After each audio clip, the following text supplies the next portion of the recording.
Hello everybody, it's Tommy and welcome to today's tour video. This is going to be a tour of my newly completed Ravenwood. If this just so happens to be your very first video of mine, I am recreating and changing all of the worlds in The Sims 4 based on Disney. It is called the Disney Save, and I did just recently finish this world, Ravenwood. So we're going to be going over absolutely everything that comes with this world today, all of the characters, all of the builds, some of the NPC things, there's new clubs, there's dynasties. I'm really going to go into it today, so it's probably going to be a pretty long video. I hope you guys enjoy. If you want to get everything you see in today's video, Ravenwood and all other of my 10 Disney themed worlds, the download is already available. It is linked in my description box down below. It'll also be in the comment section pinned at the top. The link will take you to my Patreon, but you do not have to be a patron to download. The Disney Save is 100% always available to the public, including all updates. If you did, however, want to consider supporting me over on Patreon, I do offer different tiers, different options, private Discord, Google Docs, lots of little things and behind the scenes and ways that you can get interactive with the Disney Save and help plan everything out, vote in polls, those kinds of things. All of that linked down below. Let's get started today. We are going to start with this very first neighborhood down here, Crow's Crossing. I should say, all of the worlds in my save file are based after like a set of movies. So Ravenwood is based on Snow White, the Black Cauldron, Robin Hood, Alice in Wonderland, and just a sprinkle of Hercules. That'll be at the very end of the video today. Without kind of meaning to, I basically picked out all of the British movies. They're not all British, but so Crow's Crossing, our little neighborhood down here, this like village area of the map, is split between the Black Cauldron on the right hand side here, these two for the Black Cauldron, and then we have 3 Robin Hood lots. We're gonna go first into the Black Cauldron household, of course. So this is, and I'm gonna be doing hopefully a lot of refreshing for you guys because I'm sure a lot of you have not seen the Black Cauldron in a minute. The Black Cauldron is like an older, really dark, scary Disney movie. They did a lot of interesting things with like the animation in it, but it's not, I wouldn't say like the most popular. However, we cover all things in the Disney Save pretty much, so we had some room here to do a little bit, and Taryn is the main character in the Black Cauldron. He lives with Dalbin, and Dalbin is like his mentor. Taryn is not related to Dalbin. He's apprenticing underneath Dalbin. Dalbin is a very low-level, entry-level spellcaster, but Taryn kind of doesn't know that. And then they have some animals that live with them because they do live on like a very small farm. We have Henwin, who becomes kind of like the main plot of the film. She is a little magical pig, and I have depicted her as a dog. We have Cat, that belongs to Dalbin. He's a little orange kitty that you see very briefly in the beginning of the movie. And then we have Gurgi. Gurgi is, well, there's not much to say about Gurgi, actually. Here is their little cottage farm, very small. And in this neighborhood, it is, I guess you would say, this cottage does not necessarily like fit the aesthetic of the town. Sometimes I try my best to match something to the area. With this, I wasn't too worried about it because I felt like this could be one of those cottages that's almost like historically preserved, and you don't need it to match the area because maybe with like, especially the thatched roof, and I have known this to be true in certain cases, that if you have like one of these old style thatched roofs, sometimes they won't even let you update it or change it or demolish it because it's considered like historical to the area. So you have to maintain the property like as is. And I didn't hate that. So I know it doesn't really like match the area. I tried to do some foliage and like pull some of the trees around in, and that's usually what I will do in this instance. This is a movie recreation from the Black Cauldron.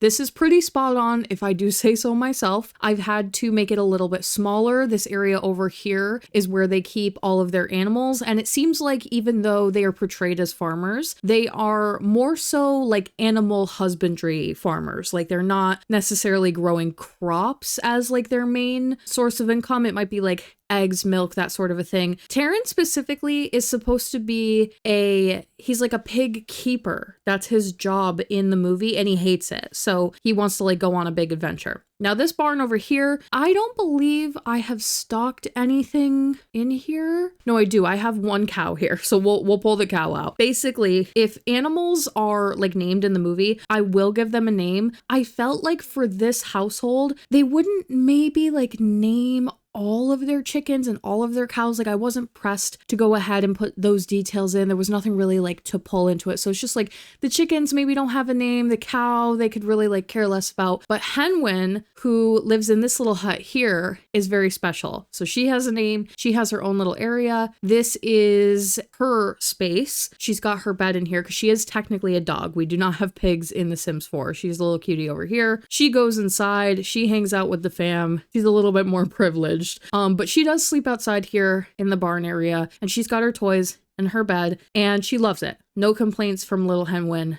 there. What else can I say about this cottage? Some of it is a movie recreation because there's certain areas that you get to see. So there's this area over here that Dalbin is doing, I guess some mentoring, some lines and some dialogue happen like kind of in this area. It seems like it's his desk. And then from this like angle, you could kind of see into some of the property. And I believe you were able to see this fireplace area here in the movie and some of the kitchen, but the rest of it, I kind of had to like piece together. I wanted something very cozy, very cluttered, very lived in, very rustic. And I think I nailed it. It's a really good balance between lots of stuff, lots of old-timey items, things that would fit into the time period, which is always really important to me, and livable is like the other balance between that. Now in the back, they have their rooms. This is Dalbin's room, color coordinated, of course. Dalbin is kind of like sporting red in the movie, and Taryn wears green. So the red room is Dalbin's, this one back here, and then we'll turn it on. I'm always a little scared, to be honest with you. I have autonomy on, so they can just get into all sorts of chaos. We'll see what happens here. And then we have Taryn's little room here. He was really tough because in the movie, the only like real hobby that I found him to want is like swordsmanship. And when I made Ravenwood, when I started, there was no royalty and legacies. So we didn't have any skills that really like pertained to Taryn. I thought maybe he would do like some woodworking, some farm stuff, some things around the house, stuff that's like kind of becomes a hobby just by the nature of always being on the farm here. What else? Oh, there's an upstairs. So the upstairs, very small. It's supposed to just be for Dalbin. And I kind of designed this household as like, maybe Taryn doesn't know that Dalbin is a spellcaster. It's not really shown in the movie either way how much Taryn knows, because it doesn't really come up, and it's kind of implied that Dalbin is like hiding that side from him. I didn't even know that Dalbin was a spellcaster or had magical abilities. That was something that was brought up on his Disney wiki, and then I saw some stuff from the books that he is like a wizard. He doesn't even really do magic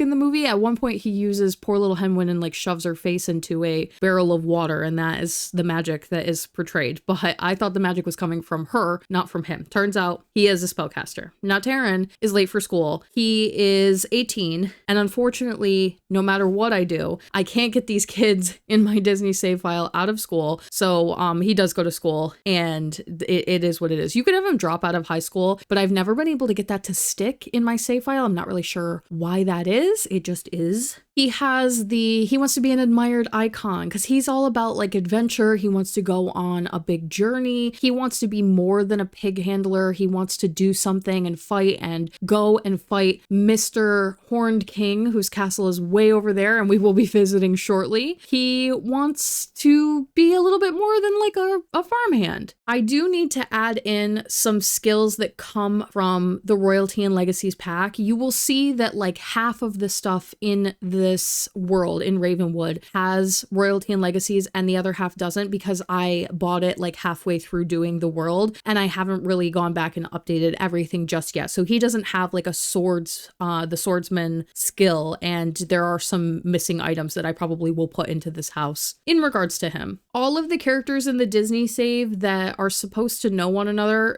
not this guy, I don't know who this is, they'll inevitably meet random people, right? So there's always gonna be some relationships that I can't control when they like go around town. But basically all of the characters know each other as per the movies. So like he knows Dalbin, he knows Henwin. James lives over in Horn King's castle. We have Alonwi. We're going to be going over and seeing her later. We have Reese. We have some of the fair folk from the movie. We have Fluter Flem. Those are all characters that are coming up in the video as well. And then like his chickens and cat and some of the animals on the farm, of course. And then I think that's it for him. I do all of their turn-ons and turn-offs. I will add all of these responsibility, emotional control, character values in for the younger Sims, lifestyles if it's important, fame info. So fame, all of my Sims that are not famous are stepped out of the fame so that you don't gain random fame things when you're playing with them, because I find that really annoying. And he is the leader of, where is it? The Black Cauldron Club. I do these clubs called movie clubs, and whoever's the main character of the movie runs the club. They are invite only. They will take place on like a location that kind of makes sense for the film. For this one, it could have been Horn King's Castle, but I didn't do that, and it's going to make more sense why later. And then your 8 most important characters are in the club, so that if you wanted to do like a gathering and you needed a lot of the characters from a specific movie together very quickly, you can just start a club gathering. So we have Dalbin, we have Dolly, who is one of the fair folk, we have King Adeleg,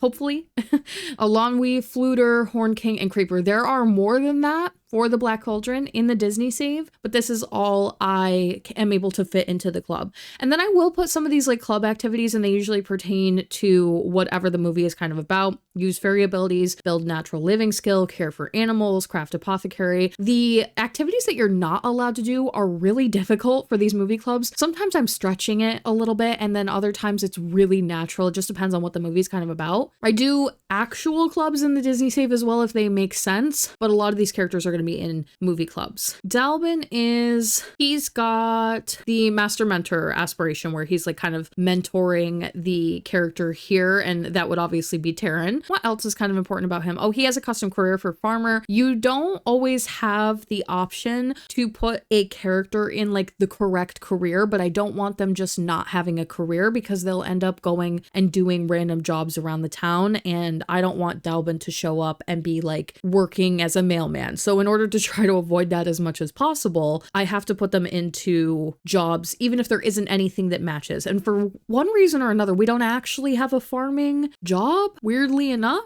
So I set that up for him, and we'll take a look at his spellcaster stuff. Very, very entry low level. I wanted Dalbin to be a sim that if you wanted to explore magic, you could explore it with him. I don't really know how magically powerful Dalbin was supposed to be, and I'm sure in the books he's much more than that, but according to the one movie that we get to see of him, he only does a very tiny bit of magic, and it's not described as like anything significantly more than that. So I thought he was a really good opportunity to be an entry-level spellcaster. He's got some basic things unlocked. He is an acolyte, which is already a step above like the first one. I do the spell book for you, so you get some entry-level like little spells and things. He can do flororial, usually nothing in untamed magic and like things like that if it's not applicable. Like if it doesn't make sense for the character, I won't give it to him. You can give it to them if you want to. You can play it however you want. I just kind of like set you up. I set the stage, I turn all the lights on for you, I give you the characters, I give you the build. You can do what you want from there. We have Henwin currently hiding under the table here with Gurgi.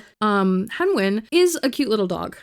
With a curly tail. She actually came out quite good as like a pig. We'll go into Creative Sim in a second and check out the family. Gurgi, if you're familiar with the movie, actually, maybe we'll just jump into Cass. So Gurgi in the movie, very annoying little character. He is somewhere between a monkey, a monster, a dog. He is like this weird koala mix of animals, but I thought he most closely resembled a schnauzer. So I did a schnauzer. I know it's not perfect. Okay, it never is with the pets, if we're honest, especially when they have that more like monkey look to them. It's like when you're trying to recreate a monkey, what animal do you even pick? So this is what we got. We got Gurgi, and with Gurgi, the worst part about him really is that I didn't have anywhere to put him because he's technically a towny dog. Now, I did recently figure out how to make towny animals, so I could possibly move him out, and if enough of you yell at me in the comments, I probably will. I hate this character anyway, so I would be happy to just throw him to the abyss and that would be what it is. But it's also like, you kind of want him like available to the characters, and stray animals and random towny animals would be hard to come across. So if you wanted to be able to play through the story, how do you even get your hands on Gurgi if I make him a townie? So he lives here. Henwin, I wanted to show because she is so cute. She really does look like a pig. I actually used this base from another creator. Let me check really quickly because I want to give credit. it.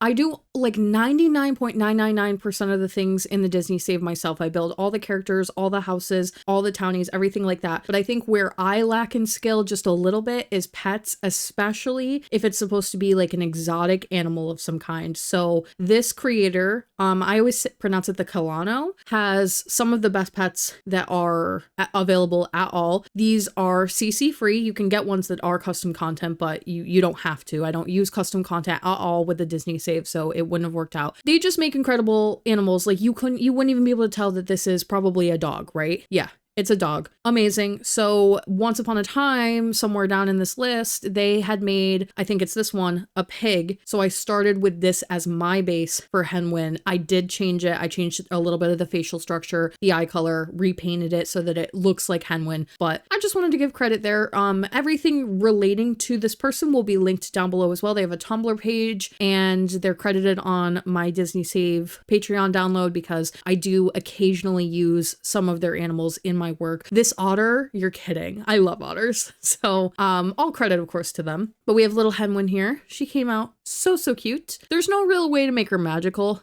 but it is what it is. And then Cat, very briefly shown in the movie, very scruffy, fluffy, little dirty, older cat. And here's Dalbin up close and personal. This is actually not what he wears every day. I think that's his winter wear. This is what he wears every day, which it actually came out really great in comparison to the film if you're familiar. And Taryn has a few clothing options, and basically what I do is like I give them the one that I liked the best out of my personal choices, but usually in their everyday they'll have at least one other option if I'm not totally satisfied with their look. And so it just gives like a different version of like what I was going for, and you can pick whatever one you like or have a little bit of variety. I do all of their outfits, of course. I try to stick to the time period. With the Black Cauldron, it's really kind of like you want to think about like homemade clothes, homemade stitching, not a lot of modern elements, no zippers on clothing if possible. It's not always going to be able to be done 100%, but I try my best. So this is what Taryn gets, and they'll also get clothing that has to do with like if I pick a certain set of movies, I'll try to stay inside of that for all of the same characters from the film, so that when you look at all of them, they all look like they're wearing the same color palettes, the same sort of things. I think that's mostly going to be everything I want to show you for this household. We'll go over to the Horn King Castle and show off all of the other characters. We have some townies regarding the Black Cauldron in the save file as well, and those are going to be just like your random characters that kind of like walk around town. Yeah, I gave them an indoor bathroom. I think they also have an outhouse back here, or no, see, I couldn't fit the outhouse, which is why they got an interior bathroom. For a home like this, they probably should have an outhouse. I guess I could have put it right here, but just for playability, sometimes you gotta like meet it halfway. So sometimes it's like, no, this is really important to the build or really important to the time period. And then sometimes it's like, how annoying is it gonna be if these characters have to run outside and use the outhouse all the time? These guys live a really simple farm management life, but obviously if you know the story, you know that Taryn's about to go on a really big adventure and get a magical sword and go all over the place. Prom is coming, you know, that's a big deal. Okay, we will move next door. Over there across the way, we have Horn King's Castle. Their farm is called Sayer Dalbin, by the way, in case I didn't mention that. That is what it's called in the movie as well. And it is a fairy passage. It's a newer lot trait that comes from Enchanted by Nature. And this lot is near an enchanted passageway. Fairy sims are more likely to visit. I think it's mentioned in the movie that Dalbin knows the fair folk or is aware of the fair folk. I will just go ahead and show you and spoil it. The fair folk are in the save file. These guys are cute little fairies. They're actually my first fairies that I've officially added into the save. They are, I think in the movie, the way that this is depicted is basically like all of these characters, with the exception of the king and Dolly, are basically like fairy babies. But obviously you can't do that. And even if I made them really, really tiny little children and had the king and Dolly take care of them, they're not going to have their fairy wings and their fairy powers and look all cute and everything. So I did have to age them up. Those are like the little changes that we have to make every once in a while. And they're color coordinated. There's like a pink fairy, a yellow fairy, a green fairy, and a blue fairy. They are unnamed. They hang out together in the movie. It's one of those things that like I probably didn't need to include this, but it's just it's such a cute opportunity opportunity to do some younger teen fairy characters, play with some color, do something that's really bright and interesting, and maybe throw my own spin onto it, because when characters don't have a lot of backstory and personality, I can do a little bit more with it than, you know, characters that everybody knows everything about and no one would want me to change, obviously. So the only thing about these guys is I believe Saren and Reese, who is the pink and the yellow one respectively, are siblings. The rest of them are unrelated. I just wanted to make like two of them related. You don't have to keep it if you don't want to, but it's just something I threw in there. Their names are lightly based on names that are mentioned in the books. And I think at one point I looked up Welsh names as well, common Welsh names, or like something to do with Welsh names, because if you're not aware, the Black Cauldron is a Welsh story. So I try to include like as much of the individual cultures as I possibly can. I don't know if Reese is a Welsh name. I think all of them were. I picked the names out basically, but I want to say that this one is actually from the books. I stole that name from the book. And then we have the king. He's an elder sim. He is a fairy. He kind of looks like Santa, but not really. They're cute. They're very simple. They keep hidden away. And in the movie, it's like they're hidden. They would only make themselves known if they wanted to be known. And so it kind of makes sense that they would be townies in a way. Like there is a place you could go to visit them, but you would have to know how to get there, and it's very secretive. So if these guys come to visit, they might like come mess with your house and play with your stuff. Like it's very childlike, and I really liked that about them. And I just love how they look aesthetically. So we'll include a couple more characters. They didn't need to be, but here they are in case you wanted them. There's some stuff coming up hidden in that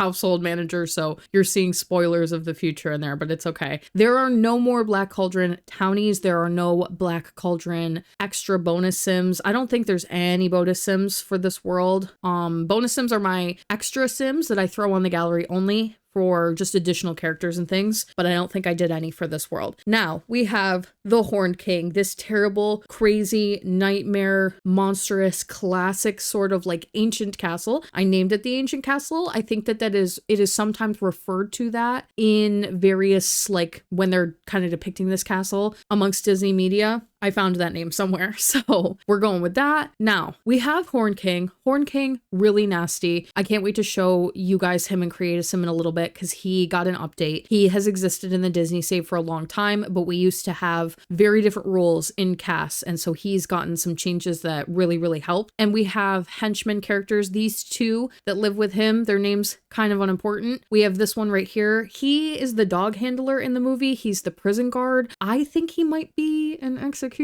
I'm not sure. So there's those three that live in the castle and are supposed to be living here. And Creeper, his second in charge little guy that he beats up and throws around and bullies. And then you might be wondering, well, why are Fluter and Alonwi, the two other main characters from the Black Cauldron, here? And it's because they live in the dungeon. They're currently taken and hiding in the dungeon. So Taryn's got to go get them out. That's like that's something to do, something that you could go and work on. Let's jump into this castle with them. Who is here? Well, Alonwi, of course, because she's literally locked in the basement. Here is Horned King's castle, the ancient castle. There's a lot to go over with this.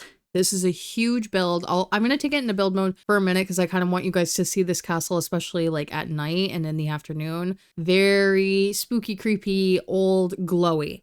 Now, in the movie, Horned King lives in this like very abandoned, broken down, dilapidating castle that has this like very organic look to it. It almost looks like a crumbling mountainside. It's so dark in that film that it's hard to make out any details. And basically when I was making this castle, I was kind of like, well, what do I even do? Because there's no shape to it that is like discernible to put into a game like this. And I was able to find a 3D clay creation, and I believe it is the clay model that they used in the movie for like the artists to have either general shapes, or maybe the thing about the Black Cauldron is they used like so many special effects in the film that were kind of like they were testing the waters with them. Like you'll see real flames used in the movie multiple times that they're putting over the animation cells and stuff like that. So this clay form could have even just been in the film, like it was something that they filmed and then like animated over the top of it. So I had an idea of how some of this castle is supposed to be shaped, but it is also extremely tall on the top of a mountainside. So basically what I want you to imagine is that I built the uppermost part of the castle. This is like the top couple of floors and the best that I could make out of them, because you're looking at such a weird shape that it's just really hard to come up with something that flows and is going to make sense and is usable. So I really did try the best that I could, but it's obviously not going to be like the most recognizable movie recreation in my save file. But it kind of didn't matter because I was so excited about the theme, like the moat, the smoke, the everything being a mess and broken, and the abandoned castle. Like I haven't really gotten a chance to do a really true dark, evil, medieval abandoned castle. So first floor, and I think I have a tour for this as well. So I might go a little bit quick here because I think I've done like a full tour for the whole castle. So if you want to see it in like even more detail, even more explanation, there's a whole video just for that. I'll link it down below. Now, there's a scene that takes place where a lot of them are sitting around a fire and like drinking, and you can tell that when Horn King leaves the castle, they're partying. They're having a great time. The second he walks in, they are frightened. They are not cheering, not singing any longer. But just in general, terrible people, not great henchmen characters, and all the people that run this castle and run around, not good people. They're not going to clean. Things are broken around here. Holes in the floor, cracks on the wall. Not a good place to live. But they love it because they like the idea of like the power element, right? So that's like your central gathering area. We have a throne room. I think there's a few in this castle, but this is like the main one. So this is his nice big throne right off of this room. And ideally you would like open the doors and that would be, the throne room is like connected to this room and it would be like this one big great hall. But we don't have that ability in game, but like the concept is there, right? And then I attached very small little bedroom for Horn King. He has multiple in this castle. So this is not his main bedroom, actually. This is just one of those ones that I threw in as like he can rest here after, you know, all his hard work on the throne or whatever he wants his rooms for. This castle is one of my favorites in this world. It was so detailed. It took me forever to do this. I got really ill while I was doing this castle and it still turned out great. And it's got like so many nice little details, and it's such a good mix of so many packs too, because it's really hard considering the theming and like the lack of packs that we have regarding this specific theming to get this all to flow. Say hi to Horn King, everybody wave hi Horn King. So it can be difficult to like figure out a way to get this to flow and look good, and I think it does. I think it turned out like exactly how I wanted. Now the kitchen, gotta have a kitchen. I do the best I can with kitchens and bathrooms and stuff that you'll never get shown in most castles in a Disney movie. Some you do, some we get lucky, but things like this, not so much. And a little tiny staff dining room where everything's always a mess. They've got cups all out everywhere, dirt, grime, counters are nasty, covered in dirty cups and things like that. No one's cleaning here. Can you imagine like someone who's cleaning? Creeper? Possibly. We'll see. Someone's gotta, I guess, a little bit. Over here, same concept as like a great hall, but it's outdoors. Let's put it outdoors. We've got the bar. We've got more drinking. Patio, if you will. And there's lots of these little like bump out nooks that are just gonna have like seating and stuff like that. Some of the bedrooms are up here. Oh, there's one bathroom here. I believe this is Anuvin is his name, I think, hopefully. Their names, like some of them when they're not main characters, I have to make up their names. I can't always remember the reasons why they get that name. It could be from the book. It could be from like a Lorcana card that I was able to scrape up, or I like to do voice actors' names a lot, but I usually just use their surnames because it's a little bit more recognizable. That's Anuvin. He's one of the castle henchmen. And this one is Peter. So Peter and Anuvin, little neighbors here. Got some of the nicer rooms in the castle, I would say, because some of them do live in the basement. Now we've got a set of stairs that goes up. We got a set of stairs that goes down. We're gonna go up really fast. This is like my abandoned wing of the castle. Horn King's castle was previously owned by a king that was more prosperous to the land and seemingly more better for society. So this castle used to have things in it, more staff members, more liveliness to it. And I wanted there to be like a space for the tradesmen that you would inevitably have for a castle, like blacksmiths, woodworkers, the classic like castle sorcerer that everybody seems to keep in these older Disney movies. But Horn King doesn't have any of that in his castle household, and he doesn't need any of it. So this is really run down. Like you can tell that it used to be someone's workshop, and there are some things that are kind of like underway or were underway. And this part of the castle isn't like necessarily used. This is like one of their areas where they would sit by the fire. They've got their bedroom area, but it's like all broken and cracked and not up to par with what you would expect of a castle like this. This is the blacksmith space. There's cobwebs and things around. It's just not ready to go. And this one over here is for the sorcerer. Again, cobwebs, dirt, dust, nothing in the cabinets because there's no sorcerer that lives here. And through the big main doors here is Horn King's actual bedroom. So Horn King is a spellcaster, and he can, I believe, teleport around. So he has like multiple places in the castle that he can sleep and be, and he doesn't even have to like go up the stairs.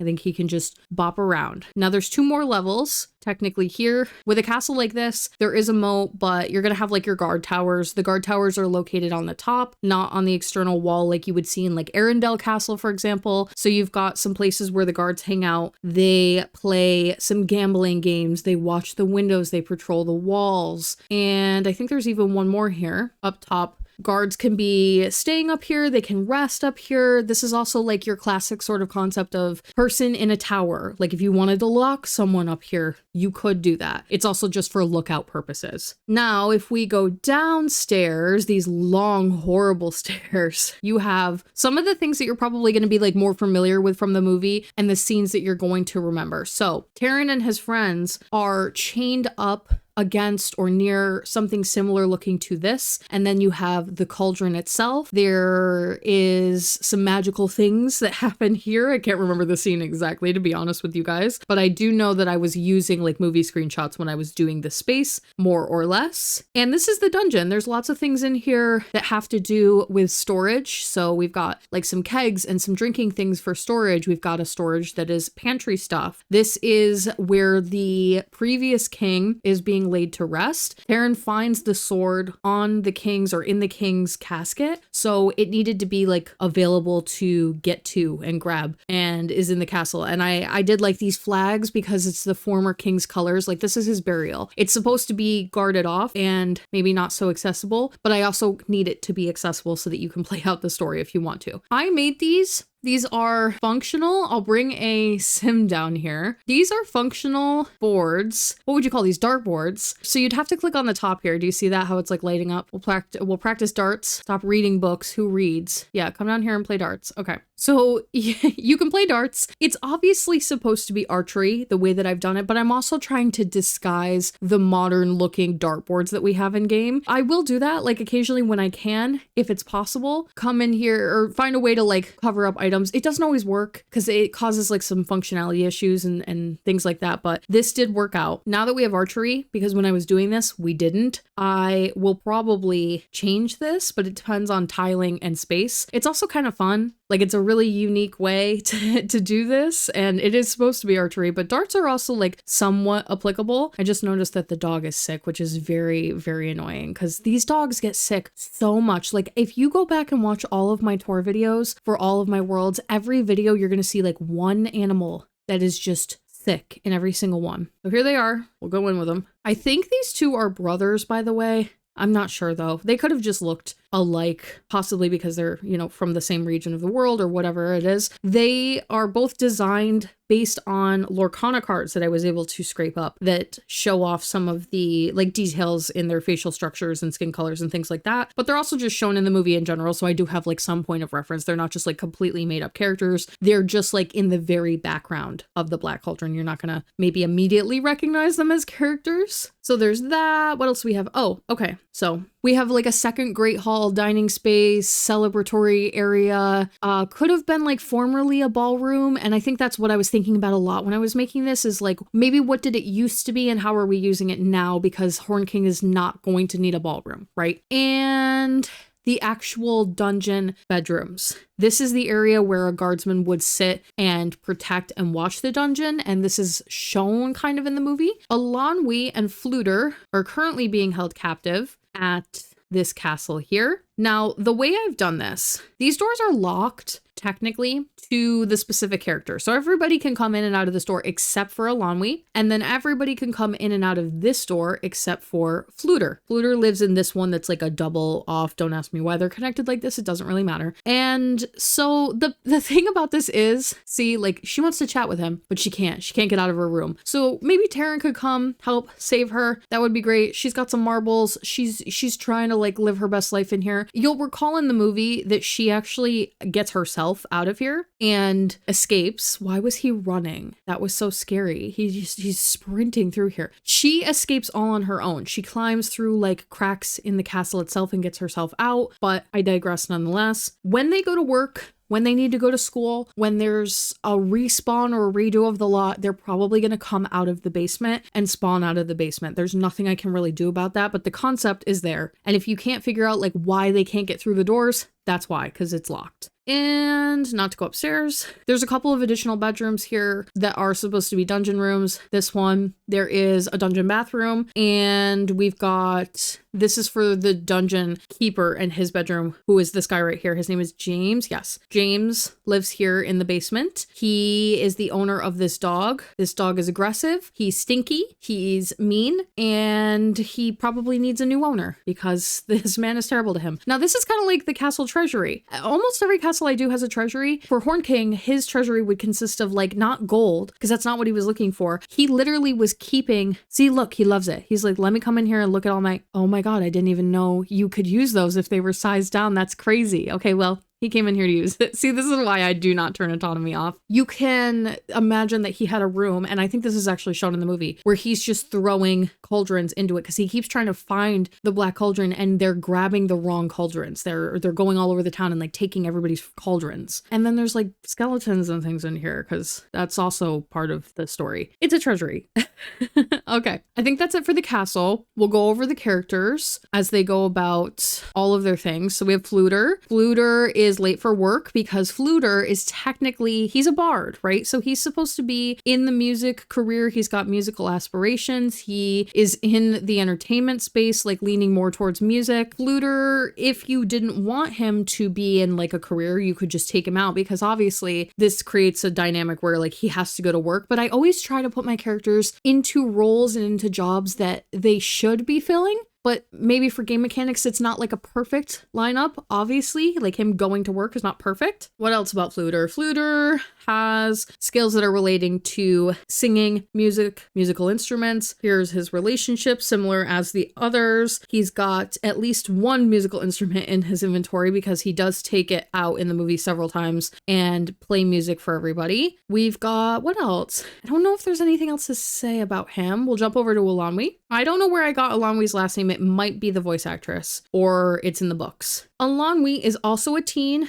just like Taryn. They have a very, very low level romance thing kind of going on. I don't feel in love like doing teen romances. Like I'm not going to play with that, but some people will, and it's shown that way in the movie, so I put it in. But it's not like something that I'm going to explore, but it's there. Now, she's high skill. She's a princess. So I thought of Elanwi as like, you can imagine she gets like etiquette training and history classes, and she's going to take over like maybe her kingdom someday. So she's very well-rounded, very logical. She's kind of depicted as like somewhat independent. She did end up needing Taryn's help to get out of the castle, but that was just like matter of circumstance. It seems like she's very capable, probably into music, art, like very, very well-rounded sim, very high skill. You got to get this poor girl out of here because she hates it here, and no one is nice to her, obviously. And they are in the main club. We'll go look at Horn King. I will jump into Create a Sim for, maybe I should just do it now for Horn King here. They're cooking. That's so funny. While we're in Create a Sim, actually, just so you can see Elanwi a little bit better, check out some of her outfits. To be honest with you, when a character doesn't have a lot of clothing options that are shown, there's obviously like not a whole lot that I adventure out of. I will give them some pieces and some things for like formal wear or other outfits that I think could possibly be appropriate in some regard. I also want to note that when I did all of the Black Cauldron stuff, we did not have royalty and legacies. So she probably needs an update. movie, and there's going to be like some missing dynasties and things. Like technically Horn King needs a dynasty, I believe. I'll probably give him one. And I have some dynasties and royalty related things that need to get added. And actually, technically, I think Elanwi needs a dynasty too. And we have Fluter.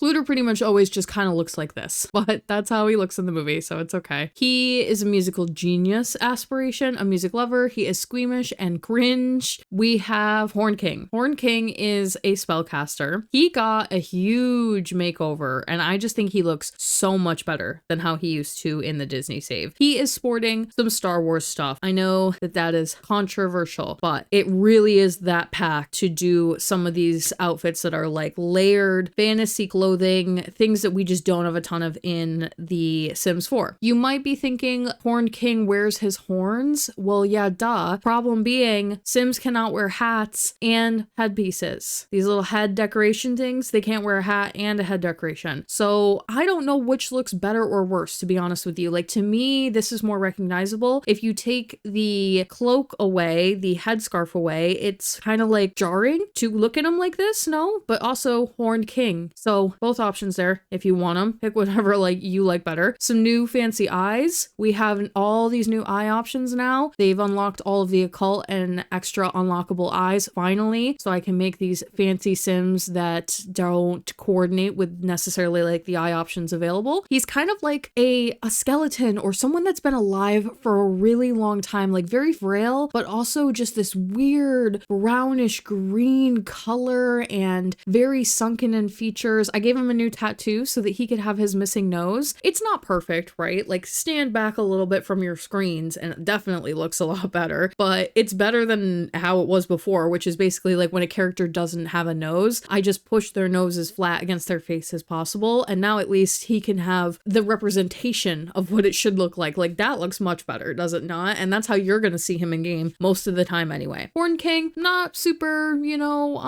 fashionable. So this is pretty much how he looks all the time. Unfortunately, my game loves this character, so he's always running around town. I don't know why. Maybe he's looking for the cauldron. Probably, actually. So you will see him around and about and at the bar and at the club, and good luck to you on that. Now, he's an evil sim. He is erratic. He is disruptive. Creeper is not anything. He's just a normal, everyday, regular sim. Creeper doesn't have powers, so it doesn't make sense to make him a spellcaster. He's a goblin. He probably should be like some kind of goblin or gnome. What's the other one? Elf, possibly occult, which would be really nice if we had ever gotten that, but we didn't. So he's nothing, but he's green and he's got crazy eyes. And if I could make him teeny tiny like how he is in the movie, or I guess just shorter without making him a child, I would do that. One trait that he has that's like specific to this world and I really, really loved for him is chased by death. This is such a weird trait that is not going to come up for a lot of my Disney characters very often, but it was so perfect not to give him. Chased by death Sims know that death follows their every move. While risky and dangerous behaviors may have deadly consequences, frequent near-death experiences give these Sims a desire to live each day to the fullest and progress along their soul's journey faster. And the commentary there is that he's always like almost getting killed by Horn King. Horn King is always going after him. He is so scared for his life at every drop and every corner. So it's a really, really good use of the trait that I'm not going to be able to give a lot of other Sims, and it's world specific. If I can give Sims things that have to do with the world, I always try to do that because I think obviously you want them to be like world integrated as much as possible. I do likes and dislikes for the characters. I try to do things that they clearly show that they like. I try to do things that they maybe don't explicitly state how they feel about either way, but you can almost assume that they do not or do like those things. Like, to me, Creeper is not necessarily, he's like kind of lazy. Like, I think if he could get away with it, he wouldn't actually help Horn King with much of anything. He probably just wants to lay around and is very selfish and wants to do his own thing, but he's doing it for self-preservation. So he doesn't like fitness. He doesn't like cooking. He doesn't like handiness. He just kind of has to do some of those things, probably because Horn King is making them. Now, with turn-ons and turn-offs, if a turn-on or turn-off is missing, like you can see for this sim, I didn't do anything. It's because that sim doesn't have any known or shown love interests in the movie. And so I just don't want to make any assumptions. And with that, most of the time, I will usually not change this either if we don't have like an explicit love interest, because I don't want to assume. But then there are some characters characters where like you can assume or it's implied. And so I will like change this a little bit, even if their love interest is not shown in the movie. I know that's not a perfect system. You can always alter it to what you personally want or need. Sometimes I do this. The sim is exploring romantically. No, because I don't want anybody out on the town flirting with Creeper, and I don't think Creeper is like looking for love, and I don't like that, and I don't want anybody like mixing genetics with Creeper. But you can turn it on if you want to. It's just like how I have set it up so that when I play, I have the most enjoyable experience. But if you want to like romance Creeper, go off. That's fine. Now we have the henchmen of the household really quickly here because they're not like important characters, and I did want to check. Okay, no one's related, so they're not brothers, but this is Peter, just a generic henchman character that is shown in the movie. Anuvin, also generic henchman character shown in the movie, and James. And this one is like the one that you're probably going to remember the most from the film because he is the one that guards the prison and is the owner of the dog. So he's like has the most imagery that was available for me to do a recreation.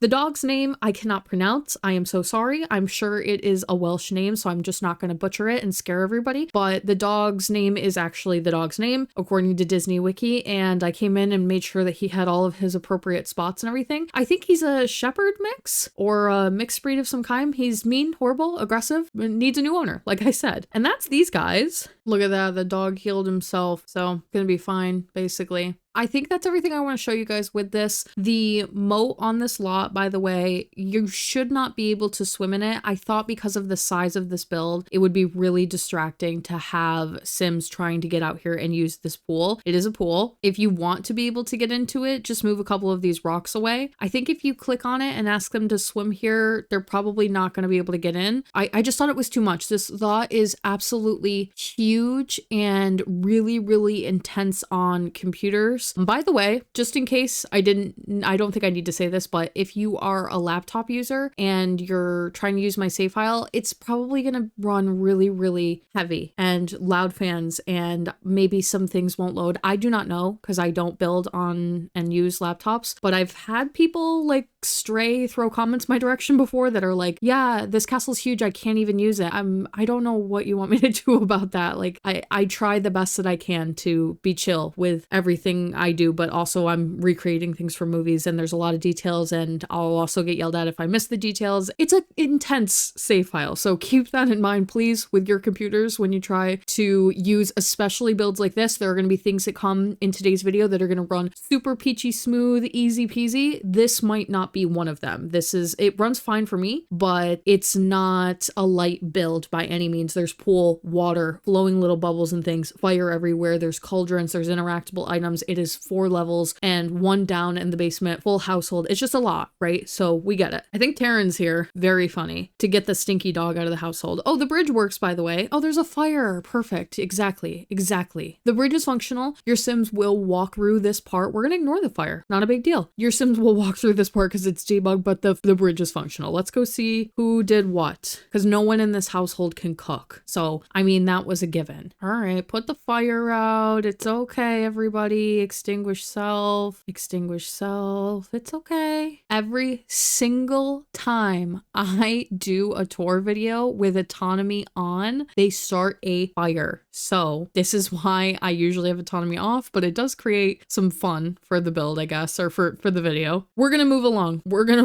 All right, moving on to the other side of Crow's Crossing, this side over here. This is officially the Robin Hood side of the neighborhood, and it includes 3 lots, 2 residentials, 1 community space. And this community space actually doubles as 2 different lot types, depending on how you would like to play with it. We're gonna start off first with the Castle Nottingham household. This includes the castle itself. It's a medium-size English-style castle, and this is all of your royal characters from the film. So this is Prince John, King Richard, Maid Marian, Lady Cluck, and some of those exterior characters that are kind of like supporting them in the movie. The Sheriff of Nottingham, Nutsy, and Trigger, I believe, are the 2 two names of the guardsmen and castle keepers here. And we also have Sirhis, of course, we can't forget. They are in their own dynasty. I'm going to be talking about their dynasty a little bit in a few moments when we go ahead and check them out, some of the dynamics in the household and things. So let's go ahead and play with them. Here is my cute little castle. Originally, when I was going to do this build, I was going to put it on the super large 64 by 64 that is in this neighborhood. And I ended up trading out, moving this one here, and then doing the entire village from the film. And I think that it worked out a lot better because really this castle just didn't need the space that I was going to give it. This courtyard area in the middle is really what you essentially need the space for. And it's all dead space. It's not anything that's going to be used for playability or for hobbies or anything like that. And in real life, when I've been to various castles in the UK, a lot of them are this size. They're not quite as like grand as you would believe, but also something that I mentioned in the film is that this is really like so large and extravagant, especially for the time period. It would still be some of the most lavish living that could possibly be. So like, no, it's not this absolute grandiose castle the way that Horn Kings is, absolutely massive and things like this, but it is a little bit more realistic in a sense. So we are going to start out at the bottom here. There is an underground level. I'll actually show you how you get through. This is the front door, of course, on the little kitty corner here. And if you go into the courtyard, there is a downstairs. So the downstairs is going to be for your castle staff. This is where the Sheriff of Nottingham has his bedroom. There are three extra bedrooms. One is for Trigger, one is for Nutsy. I think it's these two right here. And then this one ended up being just like an additional bedroom. They also have their own bathroom down here. Very simple, little medieval style, not a lot of decorations, especially considering that this is the staff. Obviously, Sirhis should not be down here.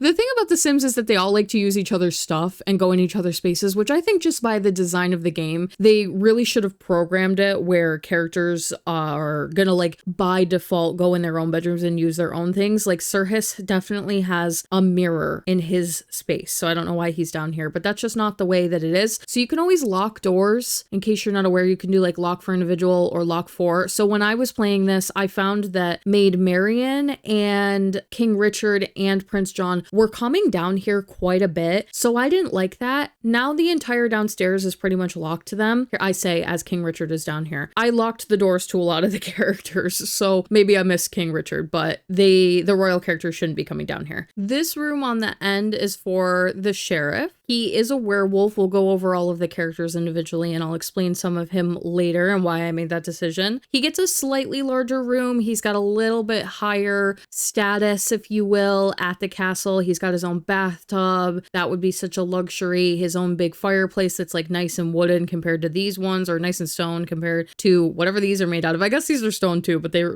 like mossy and damp. And I just can imagine it would be so cold and damp down here. And yeah, so this is like staff section of the castle. Then next floor up, we have our courtyard areas. This is whatever you think that it is what this is. And the prison.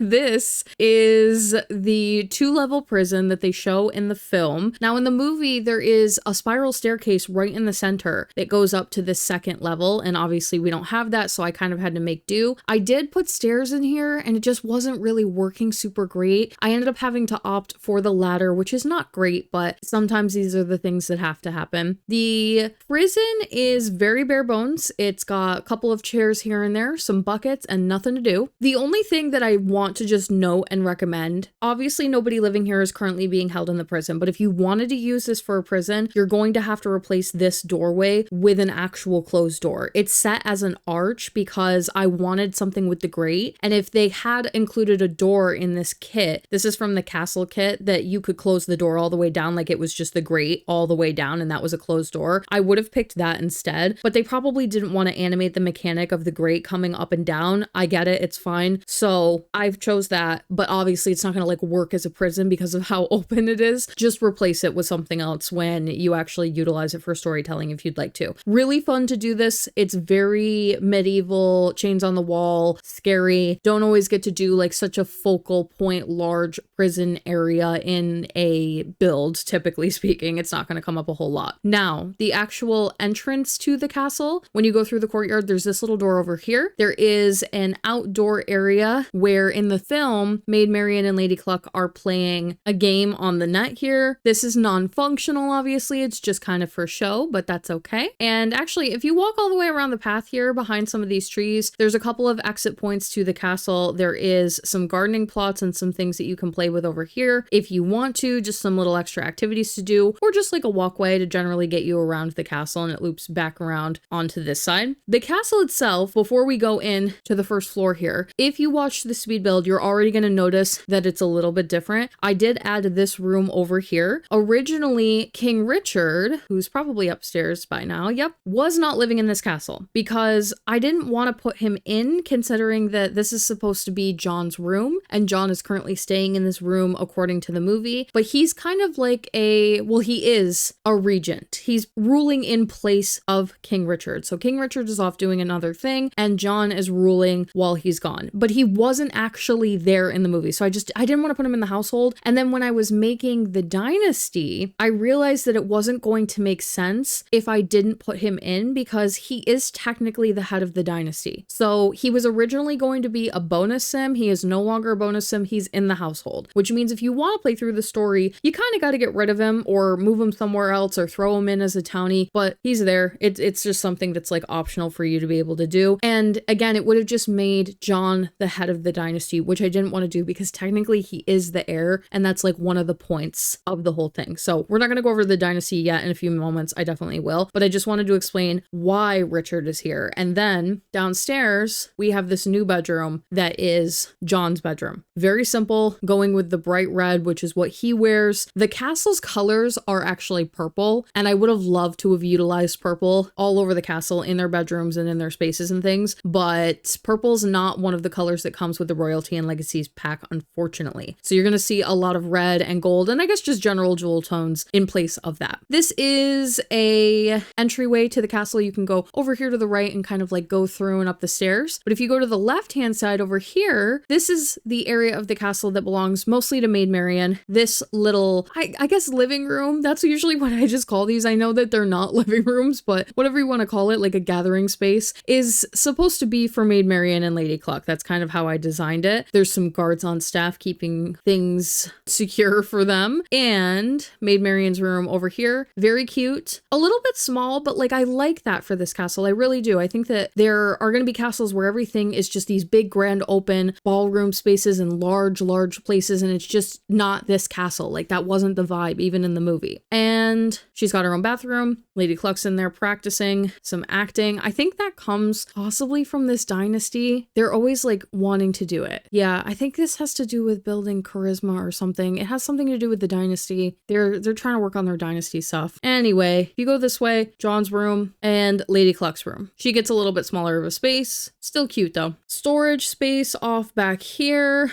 Just some various bottles of whatever you want it to be. Up the stairs, you can go through this little tunnel over here. So there's an archway into the beautiful dining space. I'm so happy with how this turned out. This does use quite a bit of Royalty and Legacies, and we've got some tea and stuff from, this is one of the new, like the tea time kit or whatever it's called. A little painting easel in the corner. Lady Cluck worked this up, and I just thought there was something about it that fit with the whole theme. I love it. I don't love the black frame, but what can you do? For the emblem, I wanted to just note that this was chosen because in real life, King Richard he's a real person, right? He was a real person. And King Richard was a part of a dynasty that goes by a particular name. I don't even remember what it was off the top of my head. One of the icons that dynasty in real life uses is this little yellow plant, and it was like flowers and a yellow plant. I was looking at all sorts of stuff on various wikis and websites to try to get some more information about King Richard and Prince John and find anything that was applicable, because I think what I would have wanted to use is a lion, and I think lions are really commonly associated with royal imagery, but that wasn't available as a choice. You can change the logo. You can like mix and match and make a dynasty crest. So in place of purple, I chose the darker red. I would have loved to have done purple for them. And then I chose this lemon with some plants around it. And that's obviously, it's in reference to that flower, we will say. But it's not gonna like make much sense in context of the film. That's okay though. A lot of these symbols, like you're gonna have to stretch it. Like I don't really know. There's ones that make sense. Like this one I can use for King Triton's dynasty. This one I can use for the Beauty and the Beast dynasty. But then there's ones where it's like, what do you even pick? There's not a ton of choices here. So we're making do with what we have. You will see those throughout the castle. There's a little library tucked over here in the corner, a couple of bookcases, keep our royal sims nice and educated. And there's this is just a little like chess room. They love coming in here and playing chess. They want to do this all day long. Next floor up, kitchen and main bathroom. Kitchen is very, very simple. Didn't want to overdo it. It's supposed to be medieval. The line between like they're royal and so they would have more and not over decorating and over cluttering because we are in such a small space was thin. So I tried to maybe keep some of these general spaces a little bit more simple. Large bathroom, come in here, take a grand bath. This was in place of like giving Prince John his own bathroom, which wasn't going to make sense because I'm trying to make this shell fit into a floor plan because I already know what the castle looks like. Like we can see in the movie that this is what it looks like. So I'm trying to keep everything fitting into this shape. And so when I got to his room, which is the next floor up, there really wasn't a place to put a bathroom. You could have put it in here. I hate doing small bathrooms in these little like bump outs. They never really come out super great. So I just decided to throw the throne in there. Now his bedroom is very much recreated based on the movie. The only major difference is going to be that in the film, you'll probably recall that the bed at one point slides off up to this edge of this balcony and almost goes over the edge. So the bed probably should have been facing this way against the wall. And I just wasn't able to do that because it was going to block the bump out. If I put the bed here, the archway would have been blocked. So rather than do that, we got to make some little changes sometimes. And it works this way. It looks good. I'm able to use some of these really large pieces that come from royalty and legacies that just give this bedroom like a whole new level of extravagance. Little bags of gold everywhere and some various jewelry, books, candles and things, a really big wardrobe. And this is like a tiny little throne room. You need the throne for the noble career. So every household where someone is in the noble career, I'm going to have to use a throne somewhere. So I definitely needed to put this in here. But believe it or not, in the movie, I went back and watched the scene where he's on the throne and it does seem like he's in some really small room, or at least it's drawn that way. I can imagine that they intended for it to be this big throne room and it's just not depicted that way in the movie. So I was okay with doing it in here. It seems like it's in a bit of a confined space, but we have to make it work sometimes. So yeah, this room is effectively King Richard's room. When he leaves, John takes it over. Sir Hiss sleeps at the end of the bed. Now, do I think that Sir Hiss would sleep at the end of King Richard's bed? I don't think so, but then I thought about it and I'm like, maybe they're both just like those types of royals that really, really need their assistant, their major domo, like right at their beck and call. And I don't know. So we didn't have anywhere else to put Sir Hiss anyway. This castle was originally designed without Richard in mind. And now I've kind of had to like squeeze Richard in for the dynasty's sake. I think it's okay. You definitely could like work it out if you wanted to move him around, but there is something very inherently funny about it. Now let's go through. We'll do all of our Sims. We have King Richard first. He's actually right now in his sleepwear. So let's change him how he's supposed to look because I love this outfit. I think it is so close to the movie and I'm really, really happy that I found it representing the purple like I wanted to. And it's literally the same cut and layering and everything as what he wears in the movie. So unfortunately, royalty and legacies didn't come with any aspirations. It would have been great to have gotten like something that could have been like top of leading a royal family, something like in regards to that, but we didn't. So I end up usually picking this like leader of the pack aspiration for these really big important Sims that are supposed to be like their only real goal is to keep watch and help and cater over a larger group. And that's kind of obviously what Richard is. So he's already accomplished his aspiration, which happens sometimes in the Disney save. Everybody's at different levels. There's some characters that you would jump into so that you can play something for the first time. There's ones that are completely maxed out in all sorts of different things so that you can experience what that feels like. They're not all going to be set up maybe like to start out a story. Some of them are kind of done with their story. It just depends on who we're talking about. With Richard, because he's not as important in the scheme of the film, he is a little bit more maxed out than the other characters because I don't imagine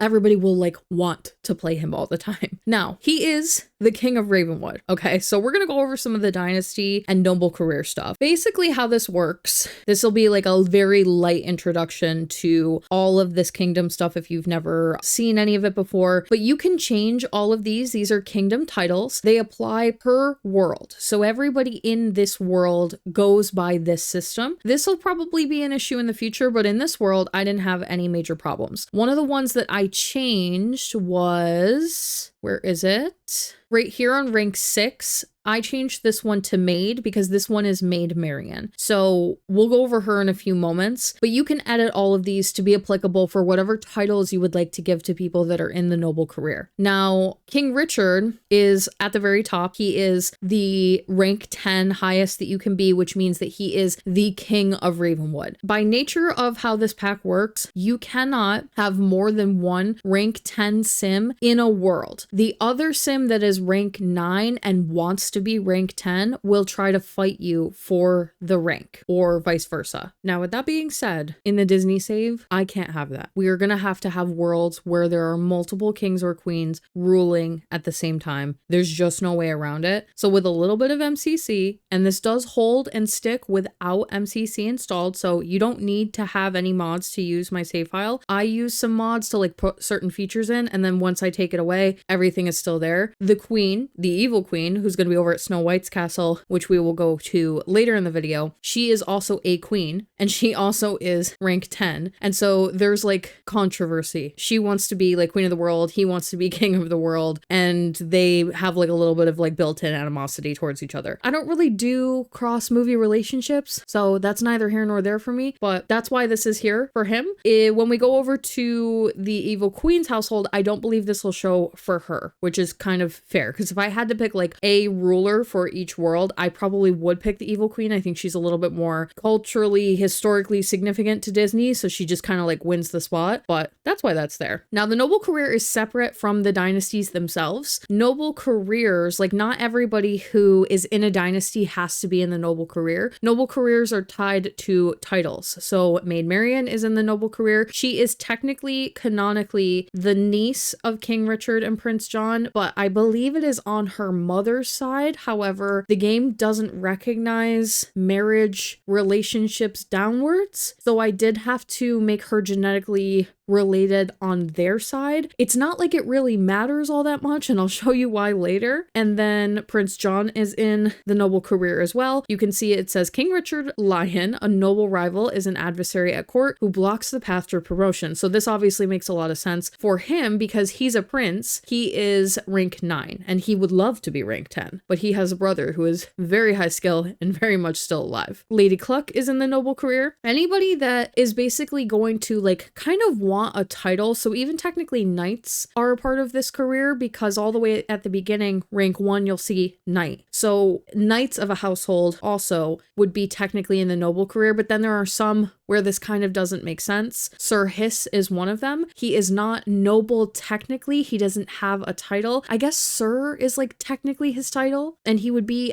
a part of it in that way. But for a lot of households, this is just not going to work. So you can move him into the noble career if you'd like to. I made him a majordomo, which is one that I use consistently across a lot of royal households. It is the second hand, the like royal assistant, the main person who's in charge of assisting the king or queen on the daily. And I think that's it for like the noble career, because again, Trigger and Nutsy are not a part of the noble career. They're not royal. They're not seeking royalty. And again, I think that's why I have a hard time putting Sir Hiss in it, because it's not like he wants to work his way up and like seek royalty in the same way that the other ones do. I think it has to be like a family. Like it feels like anything that's like sort of inside of the family. There are exceptions to that. I don't know. Leave your thoughts. Definitely let me know if I should add him in. But we will go and check out his actual dynasty. So the dynasty itself is separate. This dynasty for them is called the Lion Dynasty. I just wanted to pick something that is like somewhat recognizable. We're not going to have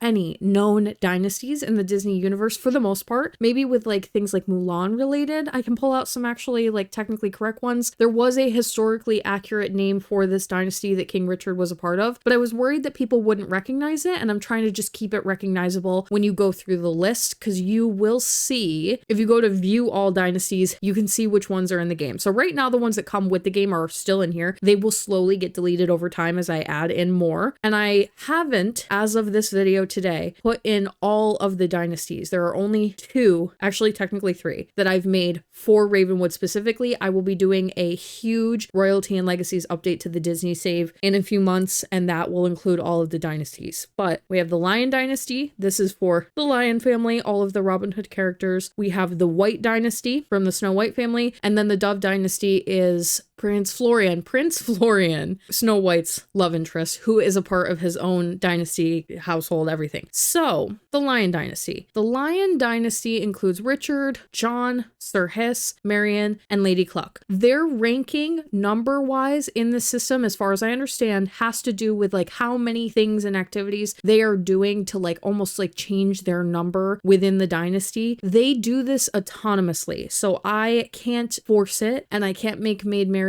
higher than Sir Hiss like in this number system. The way that I am doing this is that Maid Marian is in the noble career, and she is rank 6, I believe it is here. So she is technically like royal, more royal, but in the dynasty, maybe Sir Hiss is like currently more significant. There's basically no way to work that out. It just does it on its own. They'll move throughout the ranks all on their own. So this doesn't really matter. Like, don't worry about it too much. And then this is prestige level. I did set this a little bit. The game will not let me change this, which is like unity and unity crisis, like how well balanced the dynasty is. That's like playing stuff anyway, like things that you would want to just do on your own. I based their ideals on King Richard and not John, because I think that this looks like a very different dynasty when John is in charge, but Richard is currently head of the dynasty and living here. So I picked, what is this? Connoisseur, Sims who value luxurious living and decadent experiences. I think that makes sense for especially like historically English dynasties. Jolly, I think this is about carefree merrymakers who value levity, games, and entertainment. Again, that idea of like extravagant sort of living. I felt like that was a good balance between Richard and John. And then the last one is about arts. And I think that Richard would probably be a little bit more inclined towards this. Like I said, I would probably change these ideals when he takes over, but that's something that you can kind of play. And this is why they're actually always practicing acting and doing acting routines in all of the mirrors. So they will like autonomously do things that help progress them inside of the dynasty. There will be times where alliances and rivalries are applicable, especially if we are inside of a world where multiple dynasties exist, but this is not one of them, because I don't think that the Robin Hood dynasty and the White dynasty need to like interact necessarily at all. I don't really like cross movies over like that, but it's something that you could do if you wanted to explore it. He's pretty high skill. I did think of him very much in the same way that I thought of Elanwi. Someone who's being prepared to take over the throne would logically have a lot of high skill, things that they had been trained in over the years, prepared for the role, hopefully for the most part, or just organically, if you've ruled a kingdom and there's like some level of success, you would hope that they had a decent level of like good charisma, some archery skills, some swordsmanship. And I wanted him to be a little bit like more intelligent and stronger than his brother, and just better overall, well-rounded than his brother. All of his relationships, he's got a pretty good relationship with pretty much everybody in town. It will give a little bit of relationship to whoever is like the opposing dynasty, or whoever is that level 10 rank that they're kind of like opposed to. I think that's kind of it for him that I want to say. Oh, he's a people person. I don't give these lifestyles to Sims super often, but something that the Robin Hood villagers kind of expressed was that he was a good king to them according to the movie. So they preferred him, and I liked the idea that he was kind of like welcome wherever he goes. He builds relationships really quickly. He's got high charisma. He's a good overall king. He seems friendly. We only get like one snippet of him in the movie, and that's kind of what they're trying to show us. So I did throw that in there, and that's it for him. Moving on to Maid Marian. This beautiful little lady, this is not actually her primary look. She wears this one as her everyday, but I did give this second outfit an option, and we'll go into cast a little bit later and I can talk about this then, but this is how she's supposed to look. She is looking for a soulmate, and she obviously kind of already has somebody in mind but literally he's just texting, hey, welcome to Robin Hood, Marion, which is their movie club that she's a part of. Let me go in and see her. Isn't she so pretty? She came out really great. I'm very excited about her. Robin Hood was actually here on the lot earlier. You probably saw him and then I shooed him away. She wants a soulmate. She wants to get married. She's in love with Robin Hood. She is rank 6, so she's already like where she's supposed to be inside of the noble career. She is a maid is like the title that I had to change so that basically her name can still be Marion, and then the maid part is added because of the noble career. So this is true with everybody in this household except for Sir Hiss. I think I added the Sir myself. And she's pretty high skill, a niece of the king, probably lots of classes, lots of little things that she does around the house, knitting, some cross stitching. Those are kind of already shown in the movie. Robin Hood and her got a bit of a relationship going. They already know each other. I will set up cross household relationships already for you. I try to make sure I hit everybody, but for Robin Hood, there were quite a few characters. And it's also like, she doesn't know all the village characters. Like she knows some of them and then she gets to know some of them later. So if we're at the beginning of the story, maybe she doesn't know everybody quite yet. So you might not see like everybody in here. A lot of them in this household are going to have this werewolf ally trait because they are all dealing with the Sheriff of Nottingham, who is a werewolf. And I didn't want them to be like running in fear from him. So if you see that, that is why they are not, it's not like she's friendly with them, but she definitely, or with him specifically, but she definitely deals with him on a daily basis. So she's probably not like particularly terrified by him. And again, she is in the Lion Dynasty, but she is also in a club right here. She is in the Robin Hood Club. This is run by Robin Hood. These are going to be your major main characters from the movie. So this is not all of the Robin Hood characters. I would love to put them all in here, but obviously they're not all going to fit. We've only got 8 slots here. And these are private movie character exclusive clubs. They all gather on Sherwood Village lot. And I try to do, like I mentioned earlier, like some applicable things. They play guitar, practice swords, wear costumes, which is in reference to Robin and Little John changing into various outfits and things so that they can do some stealing and thievery, causing mischief and mayhem, doing campfire things. And then I thought about like the idea of them being in like a medieval village. Like maybe they don't run around like cleaning and fixing things. Like things are a little bit more handmade and of that nature. And these are going to be like your main characters from the film. We've got some other ones. We've got lots of village characters running around the entire save file. So they just don't all fit. But what it means too is when you're running around the save and you hover over a character, you can see her name is Maid Marian. She's in the Lion Dynasty, so you know she's royal even if you don't immediately recognize her. And then underneath her head is Robin Hood. So you're like, oh, that's a Robin Hood character. And that's why I would love to be able to mark all of the Sims that way. I could do like Robin Hood 2 or Robin Hood Part 2, but I think that'll get complicated. So I just don't do that. But it's my labeling system for the save file more than anything, so that you know when you see a character that you don't immediately recognize. Now we have John.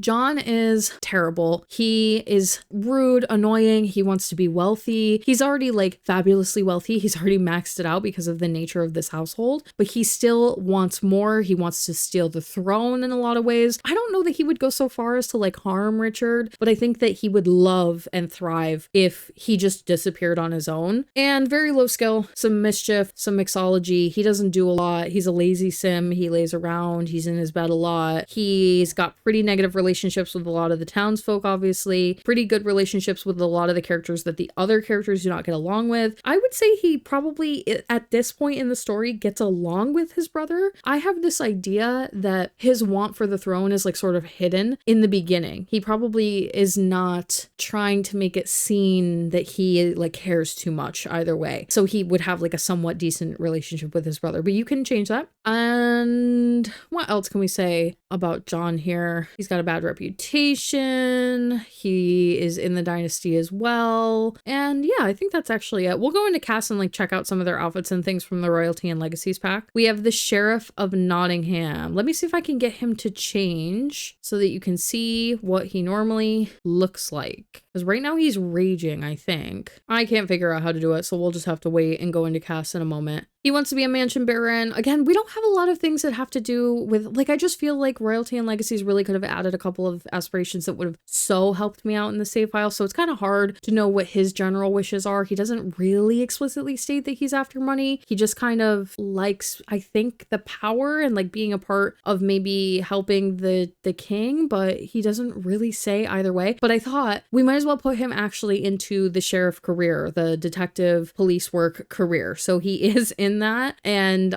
you can go to work with him. You can do like the whole get to work career if you want to. I thought it would be fun to put a werewolf into the mix with that. I don't think I have a lot of police officers in the save, but I definitely don't have any werewolf ones if I'm thinking off of the top of my head. Lots of really, really bad relationships with all sorts of people. She is from Atlantis and he lives in this town, so they're not supposed to be there. But we've got Little John, Robin, Little Sis, Skippy, Tagalong, Mother Rabbit, Friar Tuck, Alanadale, all of them. He should know pretty much everybody. He goes into the town, he terrorizes, everybody hates him, they hate to see him coming. That's one of the reasons why I decided to make him a werewolf, I should say. He's a wolf in the movie, so he's one of the only characters in the household that can truly be shown in the form that he's supposed to actually be, like the animal that he's supposed to be. And there is negative connotation in the game with being a werewolf. When other Sims see you as a werewolf or in this form, they get freaked out, they run, they scream, they're scared. And I thought that carried some gameplay to it because all of the village characters would sort of treat him with that same respect. And he's got an atrocious reputation. I did do his werewolf abilities. They're very, very low level. He's a great entry level werewolf if you're looking to explore the concept of this and build up with it. I thought of him just as a basic little wolf. I didn't want to give him too many magical powers or abilities or anything super crazy. So he can just do like the very basics and he's low level. You can determine if you want to like go further with this or not really explore it. He does have transformation mastery, so he should be able to go back into his human form. I think he's in a fury right now, which means that they can't transform back, but he should be able to pick whatever form he wants to and hold it. I personally think he looks better as a human, but whatever one you want to use, you can use. Also in the Robin Hood Club, Sir Hiss, living off, well, right now he's in the basement, but he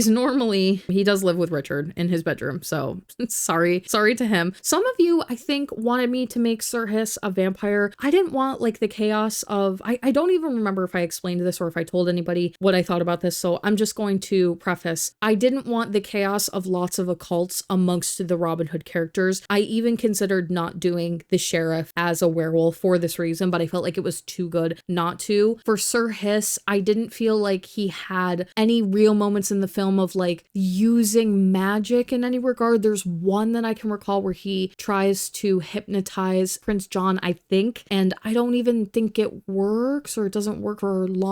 So you could use that to like explore magic and do vampire stuff, but I just felt like he would, I don't know, I didn't like it. I wasn't a huge fan. I wanted to stay away from occults with this depiction, my version of Robin Hood, so I really just didn't want to put it in. But if you want to change it, I totally see it. He's a snake. I get the whole vibe. I didn't love it personally. So he's just a little human. Somebody's got pointy teeth. He's got vampire teeth. I kind of did this as like a master mentor. I think of this two ways. There are Sims that want to be a mentor, and there are Sims that want to be mentored, or Sims that want to like work under someone or be an assistant. And that's just kind of good enough for them. Like they like being high status enough that an assistant is good enough for them. So that's how I kind of thought of Sir Hiss. But that doesn't exactly translate over to this aspiration, but you get what I'm kind of trying to do here. And he's a major domo, pretty decent on the skills. Bad relationships with everybody except for those that live in his household and the king. And I think he would just be like a very loyal character that's gonna just like work for whatever royal is in charge. Like I don't know that he particularly cares who is running it, like John or Richard. He's just there to be the assistant, and whoever's running it is running it. And as long as he gets to keep his job, great. So he's a nosy character. He goes around and like gets little secrets and tries to help and do things for the dynasty, which is another reason why I kind of wanted him like in the dynasty, but not in the noble career itself. And that I think is it for him. This is a big household. I'm so sorry, you guys. I hope you're enjoying it though. And who else? Oh, Trigger and Nutsy, last minute additions. If you guys saw my create a sim video for the Robin Hood characters, you know that I was very adamant not to make Trigger and Nutsy. I just didn't think they were necessary. You guys convinced me that I was wrong. People wanted them. People really, really liked them. So this is probably your first time that you're seeing them. And actually, we'll jump into Cass, because to be honest with you, I don't have a lot to say about them. So neither of them were included in the Create a Sim video, and I originally had some rhino guard in a couple of them in this household as a part of it to like bulk it out. But you guys advocated that you wanted Trigger and Nutsy. I said no, but then I was like, okay, you know what? If enough people tell me that they like something or don't like something, I'm almost always going to listen. So I made them. I'm really glad that I did. They're based on vultures, obviously. Because they're vultures, they have that like white feathering around their neck. For Trigger, it was a little bit more visually apparent, like you could see it. And I think for Nutsy, you couldn't see it because he wears a hood. So that's why they have the two different colored scarves. Other than that, they wear the exact same thing. They are guardsmen for the castle. They would go to the tops of the towers and keep an eye on things. And they are technically cousins in here. You'll see cousin with King Richard and Prince John. Marion should also, well, this is what happens. Hold on. Let me try it from John's perspective. Yeah, so this is supposed to say niece. It's not sticking for some reason. I have tried putting this in several times. At one point, she definitely was his niece. I could see it. It was sticking. I made them a whole tree and then moved them over to this household so that it would stick. And eventually the game just drops it. I really don't know why. I don't know what's wrong. I've gotten niece to stick before, so I think that this is a bug. But for some reason, I noticed that Richard and John were like attracted to Marion, and that's when I was worried that it wasn't working anymore. You can put it in if you know how. There's a way to do it with MCC. I haven't been able to get it to stick, but she is supposed to technically be his niece. They are brothers though, Richard and John, obviously. We'll take a quick look at Richard. He basically sports this 99% of the time, but I did want to give him some more formal leaning clothing. He, put a pair of shoes on when it's time to be more formal instead of walking around in flip-flops. And then their athletic looks, their sleepwear, and yeah, he just gets some basic kind of clothing, but things that I think make sense for him. John is the same, but he likes to wear more jewelry. In the movie, they show him with lots of rings on his fingers all the time, and so I made sure to like add that as a little detail for him. With Richard, he kind of doesn't wear all of that stuff. Some different crown options, some party options, like maybe running around the castle on a crazy kind of day. Some more, this is from Royalty and Legacies as well. It also has the same emblem with the lemon that I used for their household, so I felt like it made sense. With the shoes, nobody yell at me for the shoes. This is how they dress in the movie. So I know he wouldn't wear flip-flops, but he does in the movie. So it is what it is. And that's pretty much it for them. Maid Marian, queen. She is so pretty. I'm so excited with how she turned out. This is her everyday look, but if you want something a little more English, this is the fit that I put her in. And I love them both, to be honest. This one's more time period accurate. This one is more movie accurate. Pick your poison. Formal wear. When she gets married and she wears basically the same thing that she does in the movie, but in a white version. Cute. Athletic is always so tough. I know that you're looking at this right now and you're like, what is she wearing? Listen, I was researching what did people wear in the medieval era, like especially of higher status, in terms of like what did they wear when they did any type of like outdoor activity? And honestly, they wore basically what they wear anyway. They might have worn like different shoes, ones that lace up a little bit. And I think of this as like when they're horseback riding, they might want a little more coverage. They might want like a skirt that has a few layers to it. So I know this outfit is like a lot, but I found something that kind of showed just something like this for her for this time period. And so it's like kind of accurate. I know when you see a character for this athletic category in a skirt, you're like, Tommy, what are you doing? I'm trying to be accurate. And I think to a degree it does work. You just have to remember the context of the time period that we're working in, and I'm not going crazy. Sleepwear, I love her in orange. I think she looks so pretty in orange. So there's a couple of outfits that she gets where I like gave her a little orange fit as a nod to her little foxy self. Swimwear, probably going to be a little bit more contained. I probably even like having her legs out like that. I probably already did way too much skin for her. I'm trying to like me in the middle here with the historical accuracy and what we have in the game. And it's still just a movie and kind of who cares to a certain extent. Sir Hiss, he's sporting some Ravenwood wear. This is the Ravenwood vest, which is ultimately why he kind of got this. But in the movie, he just wears a cape and it's red. So I wanted to put him in something red, but then he's also this like greeny brown colored snake. So I wanted him in greens and browns too. And I think he looks a lot better when you get up close to him and you realize that he has pointy teeth and then you really see it like, okay, Now I see the resemblance to Sir Hiss.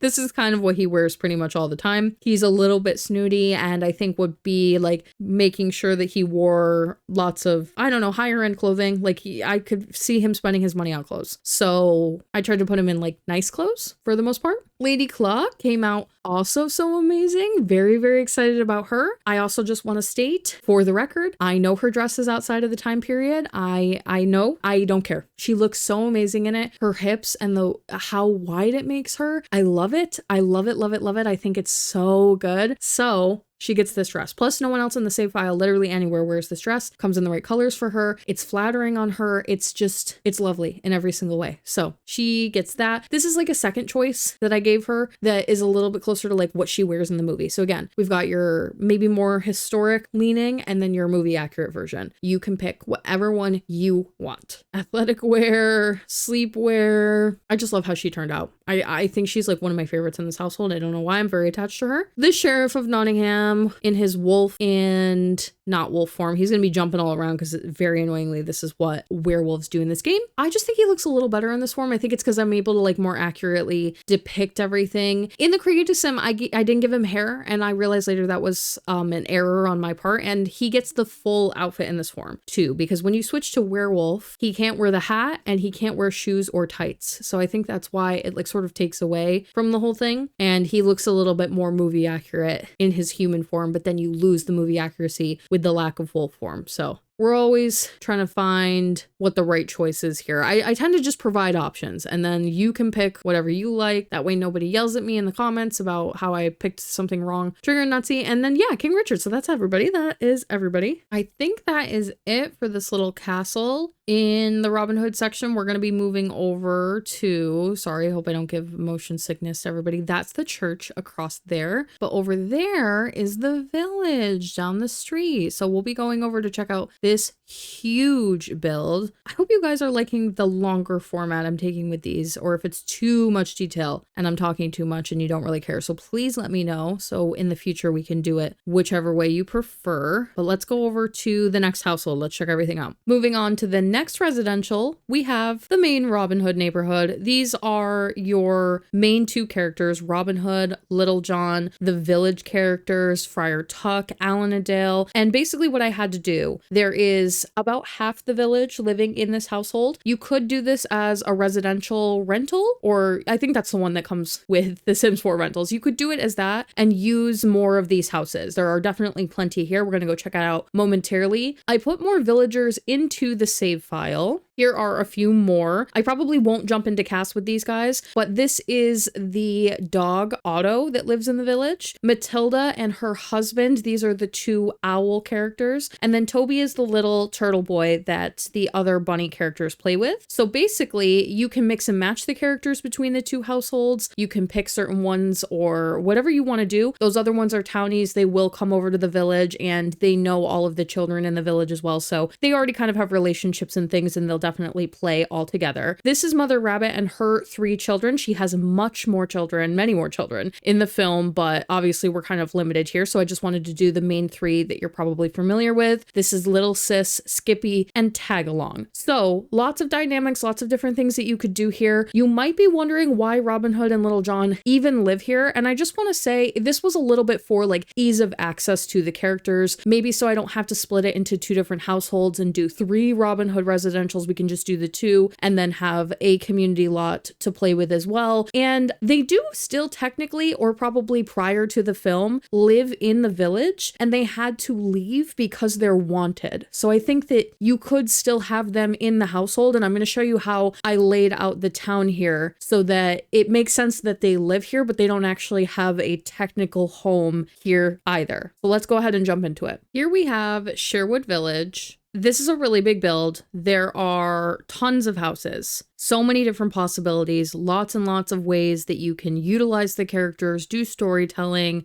There are more homes than there are characters physically to fill the houses. So again, you can use it as a rental. You can bring some other characters here that way. The other village characters were created with the town in mind. So they have, most of them have homes that they could technically move into here if you wanted to. We're going to go over every single house. I want to start out by saying Robin Hood and Little John technically technically live in this little hidden part over here. So even from the village perspective, like kind of when you're going around, you can see that I did my best to really kind of conceal this corner, and you're meant to turn it around this way and play from this angle. And then you can see that they have a campground here. They live in these little tents and sleeping bags on the outskirts of the village. They're just close enough that they can keep an eye on everything, go into town, give money away, check on everybody, make sure things are going okay, but they're not like technically living inside of the village. And is this a perfect solution to the characters being in the same household as the other villagers? No, they will come over here and interact. There isn't really much that you can do about that, but the concept was there. This is basically their house, if you will, both Little John and Robin Hood. We're going to start on this side of the water. There's a bridge in the middle. There's some water that goes right through the middle of town. There is a couple of access points where Sims can get into the water and bathe in the water. This was something that was added with Enchanted by Nature. You can go fishing. You can look for frogs. If you find that your Sims are having a hard time getting in the water, try it from a different part. There's one over here that goes down into the water. There's one here that goes into the water. There are a few. Some of them Sims seem to be okay with, and some of them they were just having a hard time crawling down. They can get into the river, so just play around with it a little bit. Now, back in this cute little corner here with the pond and everything, this is Mother Rabbit's home. She has her 3 children, 2 children, 1 toddler, so varying ages. This is the only home technically in the film that we really get to see. There is a couple of snippets of some other locations and some other like village screenshots that I was able to pull up, but this is the one that has more of like a scene that takes place here, and so you get to actually see it. I added some things. I added the water wheel. I added the pond. It's going to be good for playability. The kids got to have a little swing set. Maybe Mother Rabbit wants to go use the swing set apparently, but this is their house. Very cute. I did a lot of Enchanted by Nature in all of these builds. Some horses pack, some like medieval inspiration, but also you have to think about these are foresty creatures, like little bunnies, pastel colors,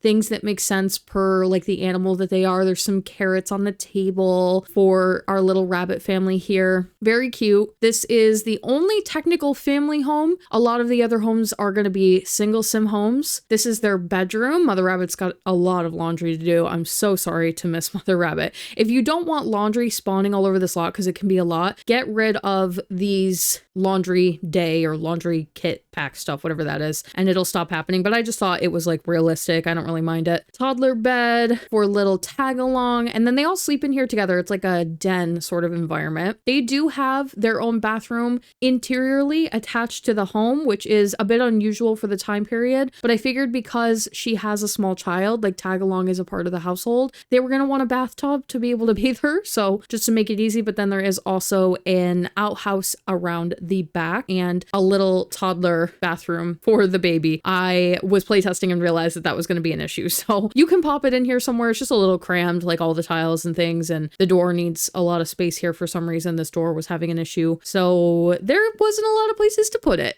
and it ended up outside. I think it looks fine. The next home. This is technically a bakery. It's not owned by any particular sim. You can make it be owned by a particular sim if you want Mother Rabbit to run her own bakery, or you want Little John, when the story is over, maybe he wants to become a baker. You can totally play it however you would like to. It's a very busy little bakery. They've got lots of things currently in action. I did decide to go ahead and put the cupcake machine in here just for something to do so that the building is like not a complete waste of space. It has some interactive elements. This is supposed to be one of those windows that you kind of come up to and you can just like pick up something real quick. Maybe you had an order, and they also have over here this little array of pastries that is like drying and cooling by the window, and you could come in, place your order, wait for it if you need to, wait a couple of minutes for a fresh loaf of bread, maybe pick up an order. There is the kitchen / where they're actually doing the baking. It's not functional in that way because I really didn't want this to be like a big public kitchen. You could do that, remove this archway and like replace all of these with some kitchen things like a stove and things like that. It's just not how I pictured the building being used. So I didn't want to put everything in here for full cooking capabilities. I wanted Sims to be cooking in their homes. And then they have a chicken coop around the outside. I went ahead and just like didn't stock any chickens into it quite yet, since the bakery is not technically owned by anybody in town, but I figured with a bakery, you're going to need fresh eggs constantly. It would be something that they would definitely have. So you can choose to stock that with some fresh chickens if you would like to, so that they can get your eggs going for the bakery. If you keep walking around down the path over here towards the well, you're going to come to this little section of town where we have a few homes for characters that are currently here in the household. This one right here, I'll show you with the roof on. This little home right here is Friar Tuck's house. Friar Tuck is the town priest. I think I gave him a custom career for that priest, which I never usually do. I don't like putting stuff like this in, but it really, really is his job, and it's very of the time, and it's canonical to the story, so why not? He's probably out swimming somewhere. Yeah, he's literally, oh, well, that's spoilers, so we're not gonna go over there. This is his house. The way I thought of this one, I wanted the like cutesy cottagecore aesthetic, the animal aesthetic that everybody else is sort of going with, and you'll see that throughout all of the homes, so I'm not gonna keep repeating myself on that. But I think of his home as more of like a community space. Lots of Sims coming in and out, people coming to speak with him. He is sort of like a town leader. He is somebody that people come to for advice, possibly. So his house is a little bit bigger. It's a little bit more lived in. It's got lots of spaces for Sims to come and chat with him, maybe share a meal, sit by the fireplace. And he himself, just to give him like a little bit more something to do and something about his personality, since these village characters don't get a ton of time in the film to really like showcase that, I just thought it would be nice if he was kind of into fine art or historical art. He's got some art supplies around his home. He's got a little easel that he can paint. Maybe he paints things for the church. Maybe he likes to do religious artistry. I thought it was just something that maybe went kind of like hand in hand with the type of Sim that he is career-wise, and that's something that he could kind of land into naturally. Lots of books. This is his bedroom. Got some art things on the wall. This is a raccoon head, but almost all of the homes have one of these paper mache heads in them, and they correspond to the animal that each character is supposed to represent. Friar Tuck is a badger, but it's as close as I could get. He's got a fireplace. He's got everything. One of you commented in the Create a Sim video and told me that I think it's the live action 1970s or 80s Disney Robin Hood movie, which I did not watch and I did not reference in the build, but apparently he is really into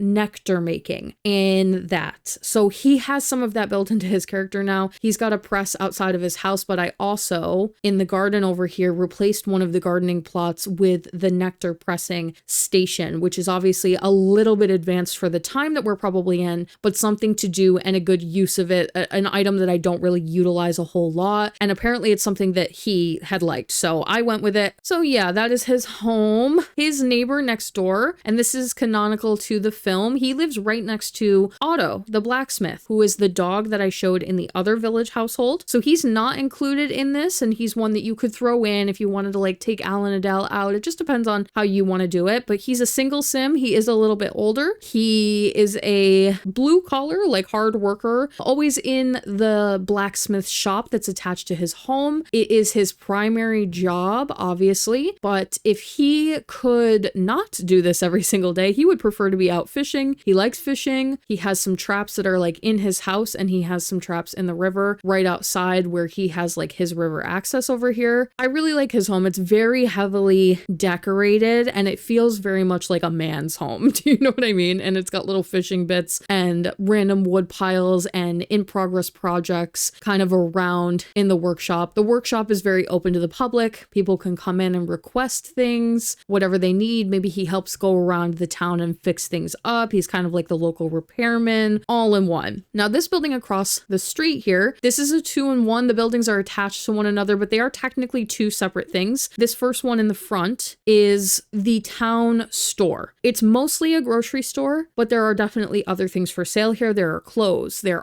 is wood piles. You can come here and get fresh herbs, things from the garden, different textiles, fishing gear, things that I was hopeful to put lots of items that seem like necessities or goodies that would be very natural for a town like this that pertain to everybody's hobbies in town. Fresh fruits and little loaves of bread and mill sort of things for the bakery. And then we've got spices and cookies, lots of goodies here. This is not owned by anybody. It's not run by anybody in particular. It's mostly just for set decoration, but it is something that you could definitely set up if you did like a small business here. It's just like set dressing for something like that. And otherwise, it just makes sense that a village like this would have a store of some kind. So I didn't want to miss the opportunity to go ahead and throw something like this in. Now attached is a very small public medieval style bathhouse. I wasn't really aware if this would be a thing in this time period, and I did a little bit of research, and from what I could find, this was a thing. I'm not sure that it was prevalent. I don't know how popular or how big your town needed to be for this to occur, but it was something that was there. And I just kept thinking about how not all of the Sims would enjoy bathing in the river, but not everybody has an entire bath in their house. Like nobody has a bath pretty much except for the rabbit family. It's got different bathtubs available, some fountains, lots of water and lots of water type things. What is he wearing? Who is this? Oh my God, Alanadale and Little John are standing perfectly on top of one another, and it's creating this monstrosity. My God. Okay, well, let's just play so we don't have to look at that anymore. No, it was literally 3 of them. That's crazy. I'm a little bit hesitant to have the pool here because Sims gravitate towards it. I press play and immediately everybody is here swimming in this teeny tiny little pool. But when you're doing like these bathhouses, it really was more of a pool than it was a bathtub. So even though you want the functionality of a bathtub, it's supposed to look more like a pool. So you have both. You can always just click right on the pool and remove it if it ends up being a lot and you find that your Sims are gravitating to this space too much. Just a little bit of advice, but it looks really nice. And I figured Mother Rabbit might appreciate it as well with how many children she has. Then what else do we have on this side of town? I think that's kind of everything. There's lots of decor around. I'm going to stop it because the kids have to go to school and I do want to show them off here. There's lots of little decor around. There is pathways in and out of all of the doors. There's extra outhouses. There are extra clotheslines and wash barrels for everybody to be able to go around and do their laundry. Lots of really pretty greenery. Oh, I guess I'll say that the village is kind of in a really nice state right now, and this is something I talk extensively about in the speed build video, but I wasn't sure whether to make a medieval village that was really run down, muddy, and not in good condition, or a medieval village that's really thriving. And I've set the Robin Hood story very, very much at the beginning, especially with King Richard living in the household. It's kind of even just before the Robin Hood story starts, at the very beginning. So we can assume that the town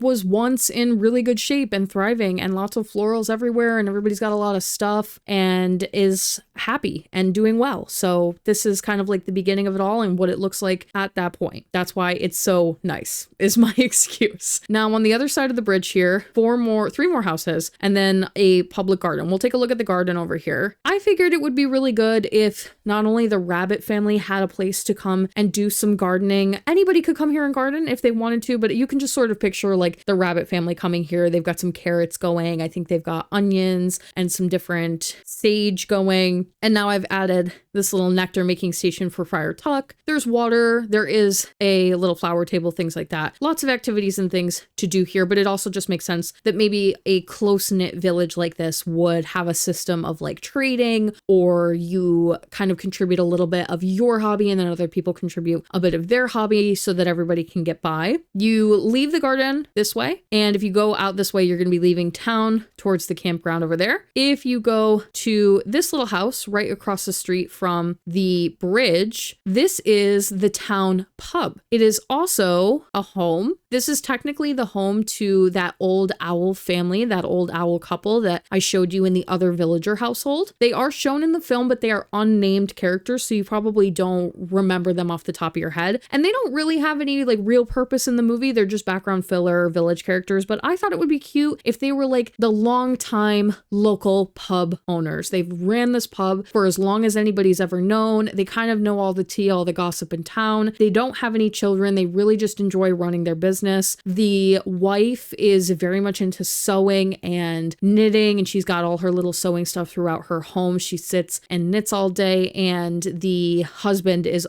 just running the pub. People come in here all times of the day and night. Very local pub vibes. Simple, classic. This is like the front of the home, and so it has to be the business, and then their little room here is attached because they live on the same property, of course, and they have their outhouse. There's always an outhouse nearby just in case. Now across the street, Alanadale lives over here. He's got kind of a nicer home, I would say. I designed him to be the town music teacher. In the movie, he is kind of like a bard, and he goes around and narrates the story. So it made sense to do something like musically inclined with him, but I also wanted him to be a little bit more integrated into town life. So I wanted him to be a music teacher, and he has formerly traveled all over the world to learn different instruments, different music, and he has like brought some of those knickknacks back. They are amongst his home. He has different skill levels in all of the instruments. He can play violin, piano, guitar, very well rounded in terms of what he's able to teach. And so he has like a bit of a nicer home, because in my head, being a music teacher is such a, how would I say this? For this time, it's not a necessary skill. It's kind of like a privilege. So I think that he would charge privilege money, at least to some people. So he might have just a little bit more of it. That's just kind of like headcanon. It doesn't really pertain to anything I've done here, other than he's got like a really nice home and he's got some nicer bits compared to some of the other characters. Now, I do want to point this out while I'm here, because it's going to come up for some of you that are playing. If you click on a stove and you try to do cook, you're going to get this. This is something that The Sims has put in like the last year or two. I don't know why they insist on doing things like this, but it says this lot has too many fridges for Sims to cook on this stove. Having 2 or fewer fridges on the lot will allow them to cook on the stoves and ovens again. So because this is a huge lot with so much stuff on it, and obviously every home has a stove, this was a really big problem. But if you click on the fridge instead of the stove, you'll see that cook is highlighted. So something that they've done with like the coding means that maybe Sims are getting too confused about where they should cook if there's too many stoves on the lot. So just always click on the fridge and hit cook. You're going to get the same options as far as I'm aware, and then they will cook within the space that they are supposed to. Because the only other option is that you go around to all the houses and you delete every stove except for 2, and only 2 people have stoves, and that's not really what's meant to be done here. So always click on the fridge and hit cook. If you get this where it's grayed out and you can't hit it, it's because you're not clicking on the fridge. So that's how we get around that without having to delete any of the additional stoves in the rest of the house. Lastly, this is an extra home. It is, in my headcanon, going to be Robin Hood and Maid Marian's starter home for at the end of the story when they want a little village home to move into. It could have also formerly been Robin Hood's home, but it's very basic and bare bones, and I didn't want to do a whole lot in here because I considered it to be just like a starter home that the village has like collected some furniture and thrown it together so that maybe they had a place to kind of start off in, or maybe, I don't know, it came with some furnishing of some kind, but I didn't want to leave it blank. It is set up for Maid Marian and Robin Hood if you want it to be. There's that. There's a little bassinet. I feel like they would be making babies. That's just me. That's how I feel. And it's very color coded with the oranges for the 2 of them, but it really could be for whoever you want it to be. It could be for John if you want to move Robin Hood over to the castle household and you want him to go over there because she's technically royal. That's okay too. It's whatever you want it to be, but this is there for them. They also have this animal shed, which I just didn't stock with anything, but I think you probably would have a few characters in town that had a cow or 2, and I didn't want to like go ahead and assume for anybody, but it's there, so you can use it if you want to. That's pretty much the village. Really massive, lots of stuff to do. I'll go ahead and press play. Everybody's swimming, and we'll go through the characters. We have to, of course, start out with Robin Hood. Robin Hood doesn't have a job. This is the thing, okay? Please tell me what you think Robin Hood and Little John should have for jobs, because on one hand, it's kind of nothing. Like, the point is that they don't have jobs, but they do have a job. I don't want to be like hurtful in saying this, because I don't mean that they're like not doing anything. It's just that they have alternative work, one might say. And I thought that this might actually be a good time to utilize the no job thing, because they got to go around and like make petty money, steal things. I toyed with the idea of making them kleptomaniacs so that they could take things all the time, but I think that that can be very invasive. So I ultimately decided not to do it. He's a goofball, he's an idealist, and he is good. And I just felt like kleptomaniac was going to be a lot. Like he might steal from the villagers. It would just be maybe too much. So let me know if you think there's something I can put him into, or if I should do like a custom. Oh, sorry. That was Little John.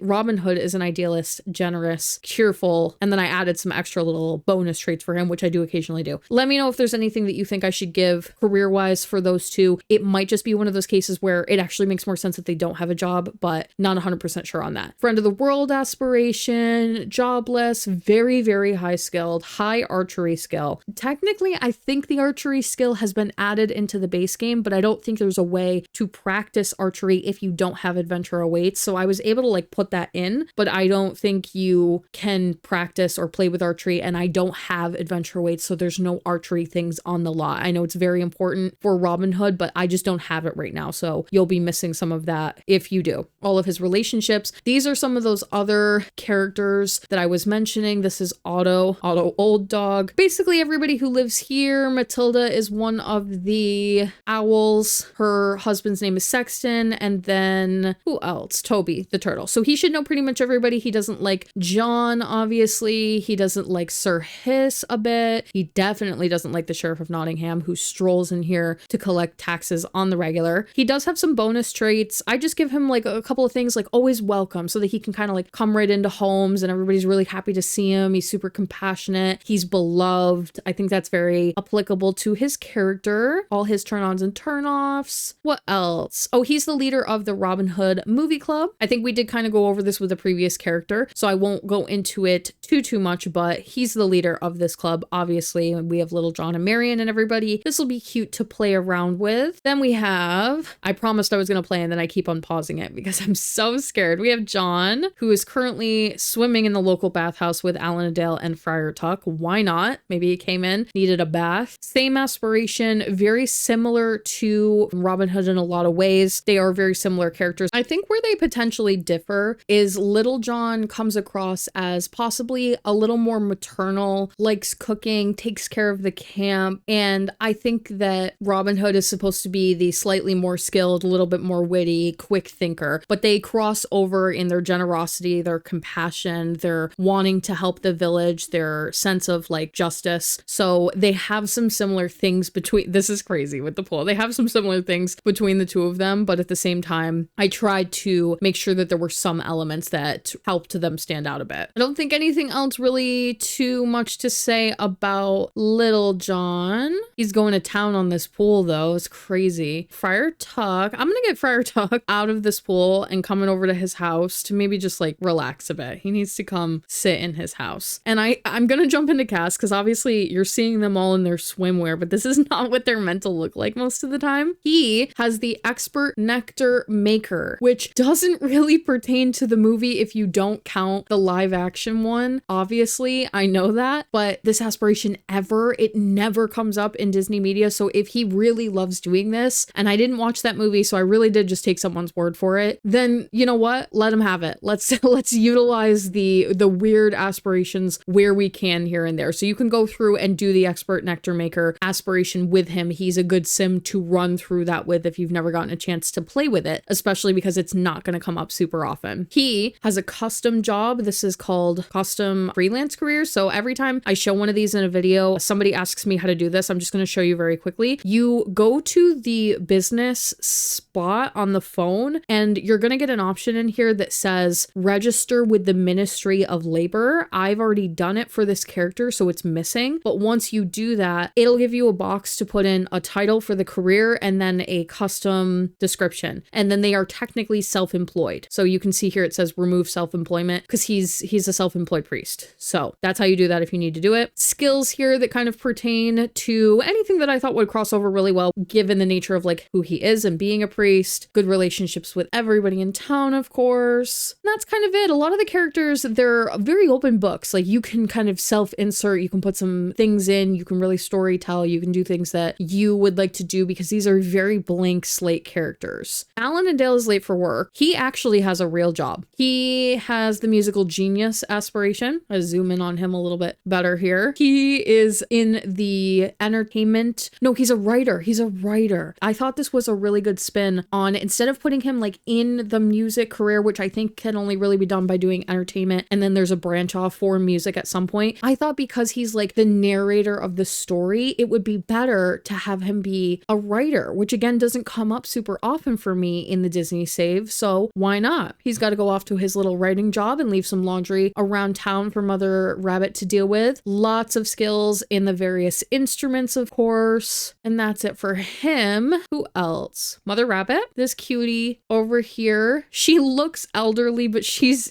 an adult. She actually was widowed. And I don't remember if this came up in the movie or not. I'm gonna say no, but I just felt like because he's not shown and she has very young children in the film and there isn't a father rabbit that I'm aware of. Someone correct me if that's not right, but I didn't remember there being one, and I don't remember one in the scenes, and I don't think there is one in the house. I liked the idea better that she was a single mother anyway, so we threw in the widowship there for her. She's got her little babies. She had plenty more in the movie if you really want to mess around with it. And she's a stay-at-home parent, which is a freelance career that I utilize for a few characters in the save file, so she just naturally slots into this category. She wants to have a big happy family, which she's doing a phenomenal job at. She's got really great relationships with all of her children, and she probably needs a friend. I made her have a good friendship with, where is she? Matilda here, this old owl lady that lives in town but is like technically not here because of the setup and the dynamic of the household. I thought in my head that they would make really good friends, and I set them up as good friends, but she doesn't live here all the time, but it's someone she can call and kind of chat to about things. She goes to the garden a lot and likes to do gardening over there. And then her children, Lil Sis and Skippy, up to no good around the town. I loved their dresses that they ended up getting put in there. It's very like Mother Rabbit whipping up some clothes for them, and which I think is very nice. She has the social butterfly aspiration. They unfortunately have to go to school. They probably didn't go today and were meant to be going today, but you know, not too much to say about the children. I guess I do try to make sure I put in the character values for children sims. And so I try to just base it off of the movie the best that I possibly can. Some children show a little bit more responsibility or emotional control or empathy or do not. It's not going to be like a perfect science there. And we have Skippy, angry, probably from missing school. Oh no, they went to school. Well, yeah, that's very in line with him. He probably wouldn't thrive at school. Rambunctious scamp for him. Character values. Here is Skippy. He's got a little bit less manners, a little bit less emotional control and conflict resolution. Very high empathy though, like wants to do Robin Hood type things, right? And like sees a lot in him. So I think that there could be some parallel there. And then lastly, little Miss Tagalong in her bunny pajamas.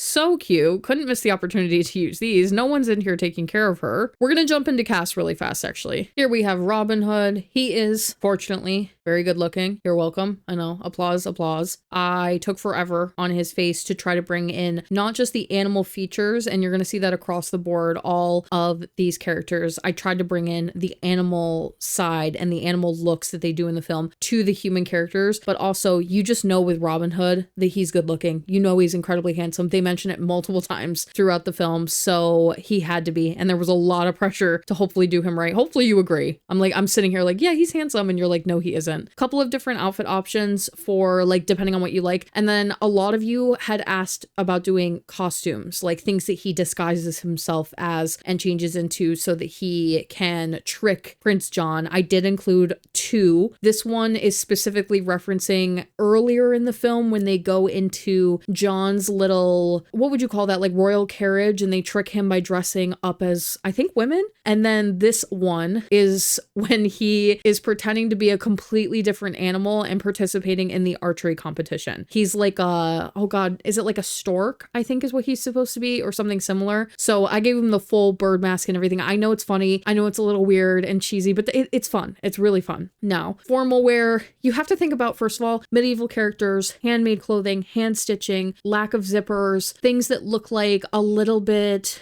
classic or older, simple, but especially these village characters, there's not going to be like gold trimming and intricacy, and I just wanted plain clothing. Very simple hand stitched clothing, Ravenwood stuff. He wears a lot of the same stuff like throughout all of his clothing. With the swimwear, it's like whatever they're wearing and then they take their shirt and their shoes off, and it's the pants that he normally wears for everything else, and then he would just swim in those. That's like something you would typically see. Little John, so a young adult. A lot of these characters are are strangely very good looking. I don't mind. Oh, he's got some costumes too. Again, this is in reference to when they dress as women earlier in the movie, and then this is literally the outfit that he wears to the archery competition. He's in disguise, but like not as bad, and he literally wears something just like this. I was very happy with how this turned out. Bear-like features, big doughy bear-like eyes, and a little bit of that bear shape that I think people see animals in humans all the time anyway. Like people will say, oh, she has cat-like features or he has bear-like features. It's kind of common, especially mammal to mammal. So he was definitely an easy translation between the two. Formal. Why do I feel like he's not supposed to be wearing the hat? Well, it's okay. The same concept, sleepwear, maybe just a little bit less of what he wears normally. Swimwear is basically underneath whatever they are currently wearing, or the pants that they normally wear, just stripped down a little bit. And I think Ravenwood doesn't experience winter. Someone correct me if I'm wrong on that, but I believe it doesn't. So for some of them, I gave them a little more, like maybe some gloves and some hats and things, especially children's Sims, but I wasn't too worried about it because there's no snow here. So it's not going to look crazy if he's wearing a sweater in the winter here in Ravenwood, because you won't see snow anyway. In fact, it'll look more crazy in the summer. Friar Tuck. Friar Tuck has some nectar aspirations. He's a wise sim. He's an elder. He is generous. This is what he looks like all of the time. He's got this like sack, this brown sack that he wears in the movie. But I also found this outfit, and it comes from an event, and it's actually really close, like really close to how he dresses in the movie. But it's unfortunately like a deep V to the gods, and I just couldn't justify it. It's so crazy low that it's just it's a lot to look at. So we get this instead, which I think is not as accurate, but I couldn't justify the V. It's there. If you think it's as funny as I do, you can use it. He basically wears this all the time. He's very simple, very, very simple living. I think that even the amount of stuff he has in his home, you're like, well, why does he have so much stuff if he dresses so simple? And maybe he's like the type to just have like no material possessions, but I think a lot of those are gifts and collectibles and things from his travels and things from his studies. I don't believe that he's like over consuming. Mother Rabbit, cute little, I just love her. I think she came out so good. She has super rabbit-like features in the best way possible. She's very pretty. She is an older adult sim. She's not actually an elder. I think the white hair doesn't do her justice, but we had to do it for her and for her children. And this is basically what she's gonna wear most of the time with these village characters. It doesn't do them well to give them like too much extravagance. They might wear the same couple of pieces of clothing. They might only have one dress, 2 or 3 shirts, like very, very limited. Her children, little sis Rabbit, technically older than Skippy, but in this household, it's not really going to show that way. They're all wearing some version of that dress, but I think in the movie, her dress is orange, which was tough to find in Cass. So I gave her some variations that like play with the colors of her character, but I really liked the handmade look of that particular dress the most with the pocket on it and being able to give it to all the children, almost as if Mother Rabbit is like stitching it up for her kids, like something very quick or a hand-me-down possibly, or even for like Skippy here, because he basically wears the same thing. Maybe this was a dress that used to be for little sis and got passed down to him. And they've got some like better formal wear and like one nice outfit for maybe church or whatever they do, but nothing too crazy. Tag along went a little bit more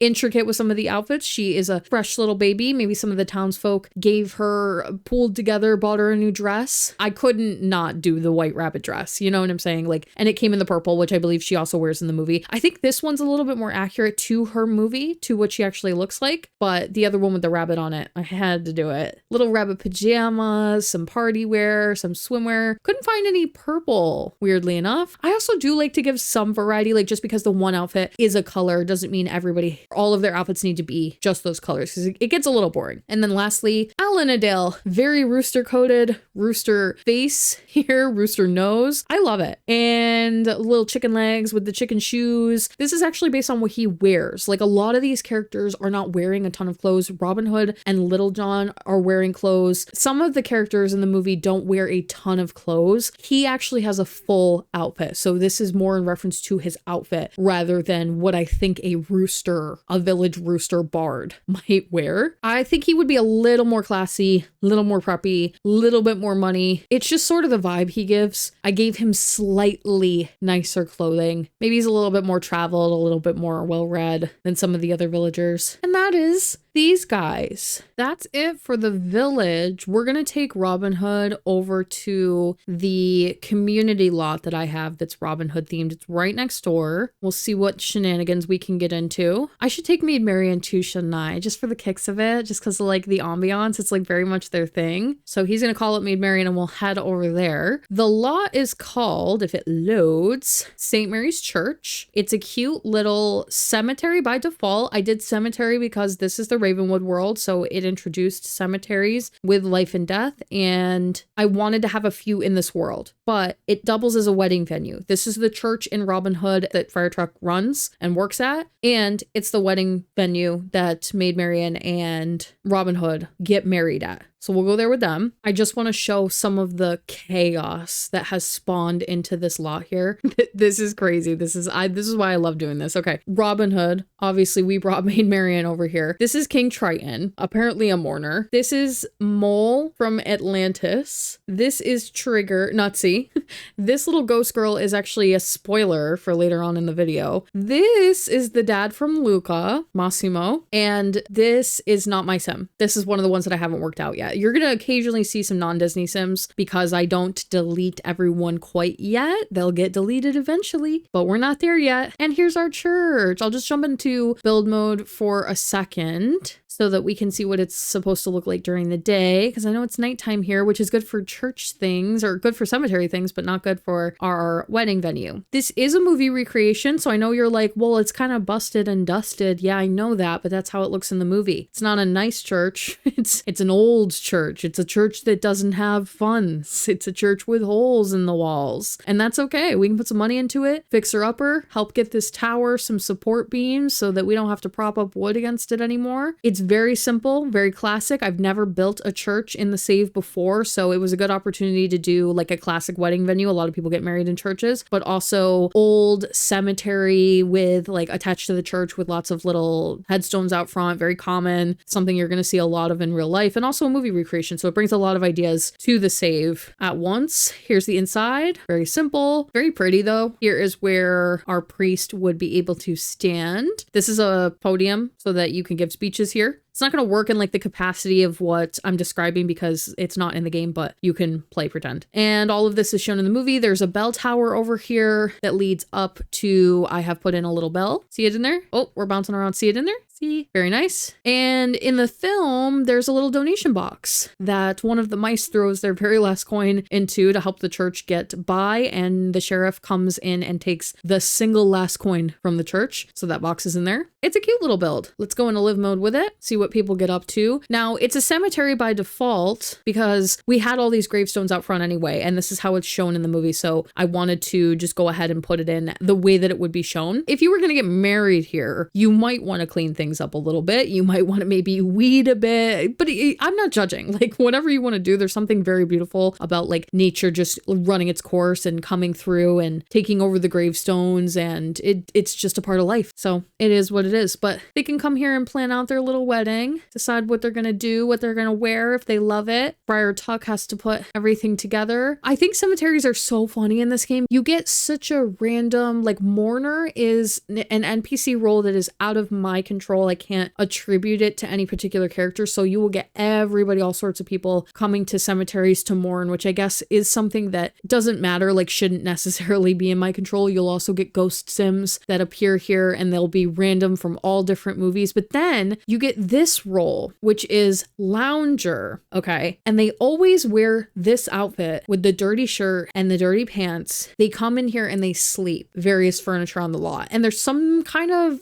I'm trying to tiptoe here. There is some kind of a connotation that they're attributing to this that I just don't know why they needed to put this in. This seems like a weird role to associate specifically with a cemetery. And I think I know what they're trying to showcase, but I don't like it. Does that make sense? sense. I think it's like a huge generalization that didn't need to be in the game. They put weird things in like this, but then there's other things that should have been in the game and just aren't. I don't know. That's just my 2 cents on that. And I can't control this role either. I have tried to assign Sims to this role to maybe have it be somebody that would make more sense. This is literally Zazu from the Lion King neighborhood. Like, he shouldn't be here doing this, but you cannot control it. It's randomized. I just don't like it. You catch my drift? That's our cute little cemetery. And that's it for Robin Hood. We see the castle back there and we've got our cemetery wedding venue. Oh, I guess just to like show you, when I say something is a dual lot type, it means that I have set it up to be both things. So it's a cemetery, but if you go down to the bottom here and hit wedding venue, you'll see that it's all checked. Like, everything it needs is already checked. For wedding venues, you actually don't need anything. Everything is optional. So like pretty much anything can always also be a wedding venue. But whenever I say something runs as 2 things, it means I've already set it up to run as both things. So just switch it to whatever version you want, and you don't have to test or play or move anything if you're not a builder. That is going to close out Robin Hood and the Black Cauldron, and we're going to be moving up to this little neighborhood here called Whispering Glen. This is all Snow White and the 7 Dwarfs. Previously in the Disney save, everything Snow White was in Hemford-on-Bagley, but when I saw this world, I knew this was going to be the one to move it to. It's a little bit more foresty hillsides. There was room to do the whole castle here. This made much more sense. So now this is the resting place of our Snow White stuff. We have 4 lots. We have 2 residentials and 2 community lots. One of them is a cute little pub and bar. I'm very excited to show that off. We have another cemetery. This one is much differently themed than the other one that is available in this world. And then our 2 residentials, a simple life cottage, 7 dwarves home, one from the film that you're going to remember, and of course our castle. This is a absolutely massive, like, you thought Horn King's castle was big. This is crazy. All of the time and effort and colors and rooms that you're about to see in this castle. I'm not going to jump there first because we're going to be there a while. So instead, we will visit an older home. This once existed in the Disney save before, but it has been redone, re-renovated, all new plants and everything, refitted to the lot, and then I renovated the interior as well. It's a different lot completely than the version that you may have seen in the past. All of my characters in this house got some makeovers and some changes, new hats that came with this pack that help identify them a little bit better, and some new makeup and facial things. Snow White used to live in this household, and obviously she has been moved out because she's over in the castle household. And yeah, we have our dwarves. We have our 7 little dwarves. So let's go check out their home. I'm really excited to show this one off. It's very, very pretty. Here we have the cottage of the 7 dwarves. It's got a beautiful new river now. There used to be a river on the lot, but I don't think it went around like quite as much. The lot that it was previously on was not as big, so I was able to do a lot more here with it. I put lots of new plants and things that kind of match the world, but I also wanted to bring in some new flowers and things that are specific to this lot. This bridge over here, who's out front? We'll check out Grumpy's out front. This bridge is functional. I'll just show you them going across it because it took me forever to get this to work. We'll have him go across. You can put a little platform underneath and then layer the debug bridge over the top of it. It's not perfect because it's not like flush to the arch of the bridge. You can see he does clip through it a little bit, but it's better than not having the bridge. And this bridge is like shown in the movie, so you kind of want to do as many little accurate bits as we possibly can. Around the back side of the home, there is a custom outhouse back here. Around the back, we now have a little gardening area for them. This lot has the simple living challenge, which means that they have to grow everything that they eat and they utilize the land to kind of survive. So I wanted to make sure there were some things here that would help with that in some regard. You could probably plop like a fishing post down and make it so that they can fish out of this river and things. I didn't really want to worry about that too much. The river's kind of more just for aesthetics.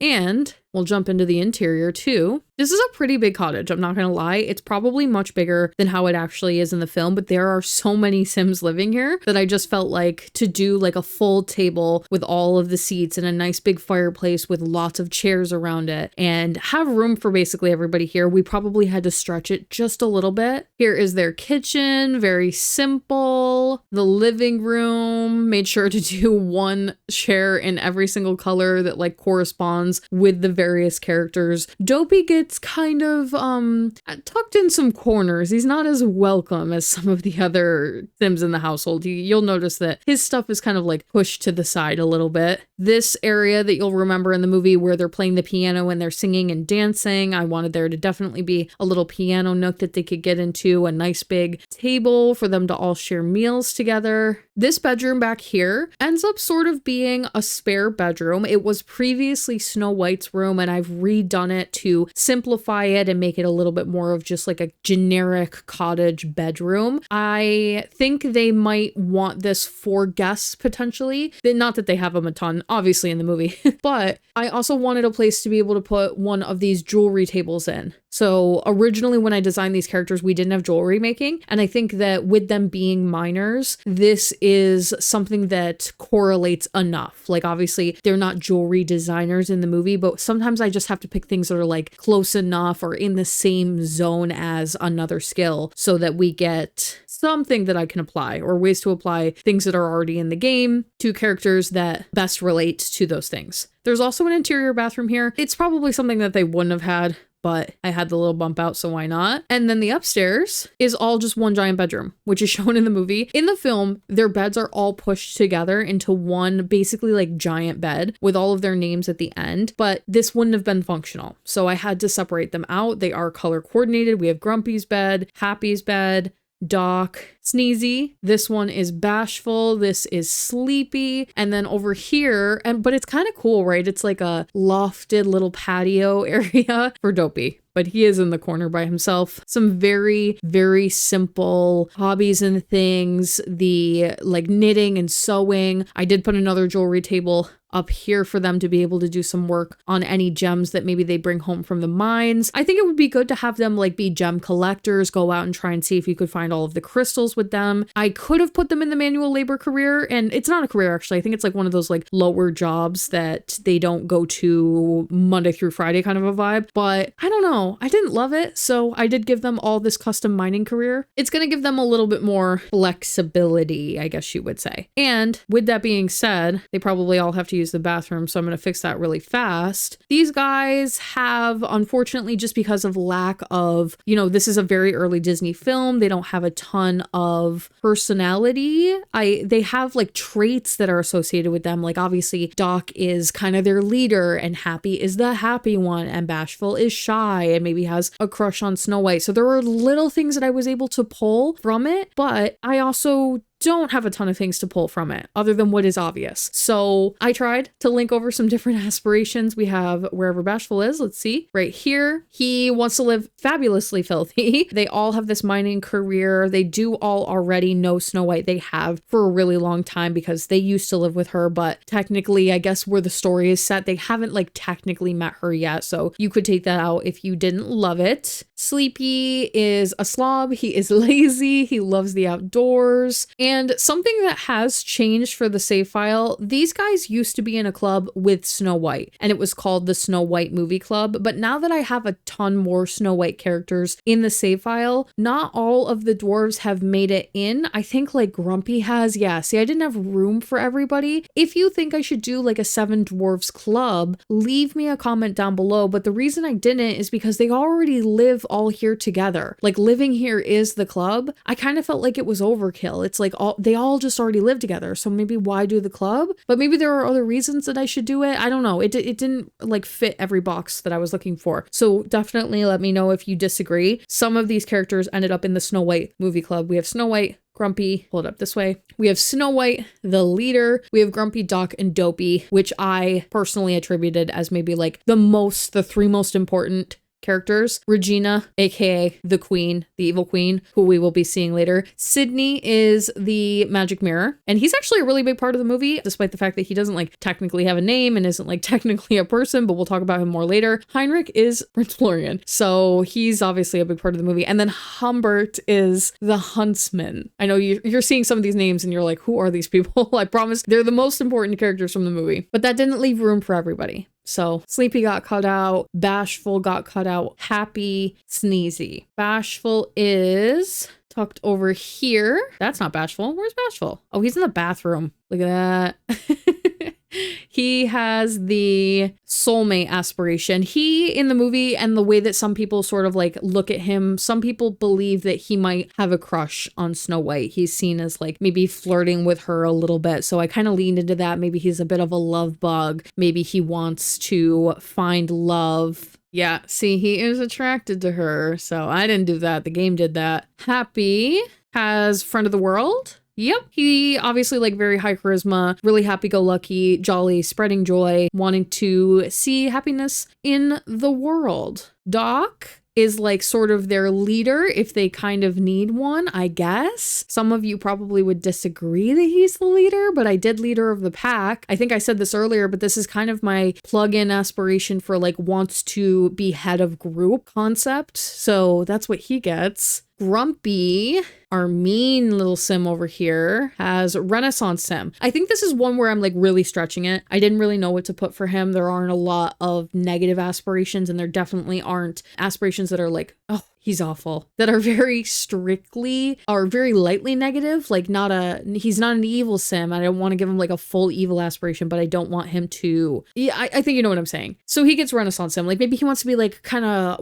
really good at everything, a little bit of everything. He wants to be pretentiously judgy. He wants to know a little about a lot of things so that he can come across like, oh, I know about everything and I know all that, and like roll his eyes at everything. Like that's kind of like where I'm going with that. I know it's a stretch. And Sneezy, who was hanging out over here earlier with Doc, he's got the cutie little pink nose that I did some shading with some makeup so that he always looks a little bit sick. He has the Master Maker aspiration, why not? And then Dopey, very hungry, poor boy. The autonomy is off right now so that they don't set fires, but I would recommend turning it on for the chaos. That's why they're not feeding themselves and things. And we have the curator, collect 10 collectibles. You really could have set this for all of them. It just would have felt boring in a lot of ways if they all had the same aspiration, were very like same coded. So that's all I did with them. They honestly wear this outfit, every single outfit for the most part. So I'm not going to take them into cast because it really is, that is what they look like for real, for real. Who is running by over here? Yeah, so, okay, for some reason, this is Jasper from 101 Dalmatians. The game loves to have him just jog around. That is like their number one plug, is let's have him jog around. This makes sense because he's from the neighborhood, but this is one of the knights from the Snow White neighborhood that we're going to be going over to in a minute. What I want to do instead, as a little treat, there is a lot across the way here, and it's very Snow White cottage coded. Like you can see, I took some inspiration to try to make the buildings in this neighborhood match one another. This is Seven Dwarfs Mine Train. It's a tavern. That's how I've designed it. So you can kind of stay in it as a hotel. Hotels are not a thing in The Sims 4, but the concept being there, and then the downstairs is a bar. It's all themed after the ride from Disney World, and it's very Seven Dwarfs coded. So we'll take them over there and go have a drink over at the pub. It is marked by default as a bar in the Disney save. So let's take them all over there. We're gonna take them all. Just before we pop over there, so you can see it on the map, it is this one right here called Mine Train Tavern. It has the gnomes and party place and penny pixies, lot traits. Very fun, supposed to be a little bit lively. And yeah, let's go check it out before I start over explaining it. Welcome to Mine Train Tavern. This is a bar by default, but if The Sims had ever introduced hotels, the plan was to make this maybe into a cozy little cottage hotel. You could have a couple of Sims stay here. The whole thing is based on obviously Snow White. It's like a recreation of the cottage itself, but then the interior is based specifically on the Seven Dwarfs Mine Train ride at Disney World, the line queue very specifically, where you're like kind of going and winding through the mines in preparation of going on the ride. There's lots of carts, train references, little carts filled with gems. We've got dwarves everywhere, gnomes, and it's a bar. You can come here, play music, sit around and drink. And I also thought of this very much as like, this is that local pub that everybody on their way home from work maybe stops by. Maybe it's a little bit of a resting place on your way back as the dwarves are kind of like walking home to the cottage. If they need a little place to take a break, get a drink after dinner, maybe rest up, maybe it's just too far of a walk home and you need a place to stay for the night. Couple of rooms available. There's one right up here that is 2 twin beds, and then one that is a little bit larger. Very fantasy oriented as well, like the idea of stopping at a little tavern on the way through the town and needing to get a room for the night. We have the interior bathroom, very simple. I love this build. I think it's so fun. Like when you see it on the outside, you kind of don't expect everything that it has to offer. It just looks like another little cottage. There's this weird sign out front. You're like, what is this place? And then you get to go in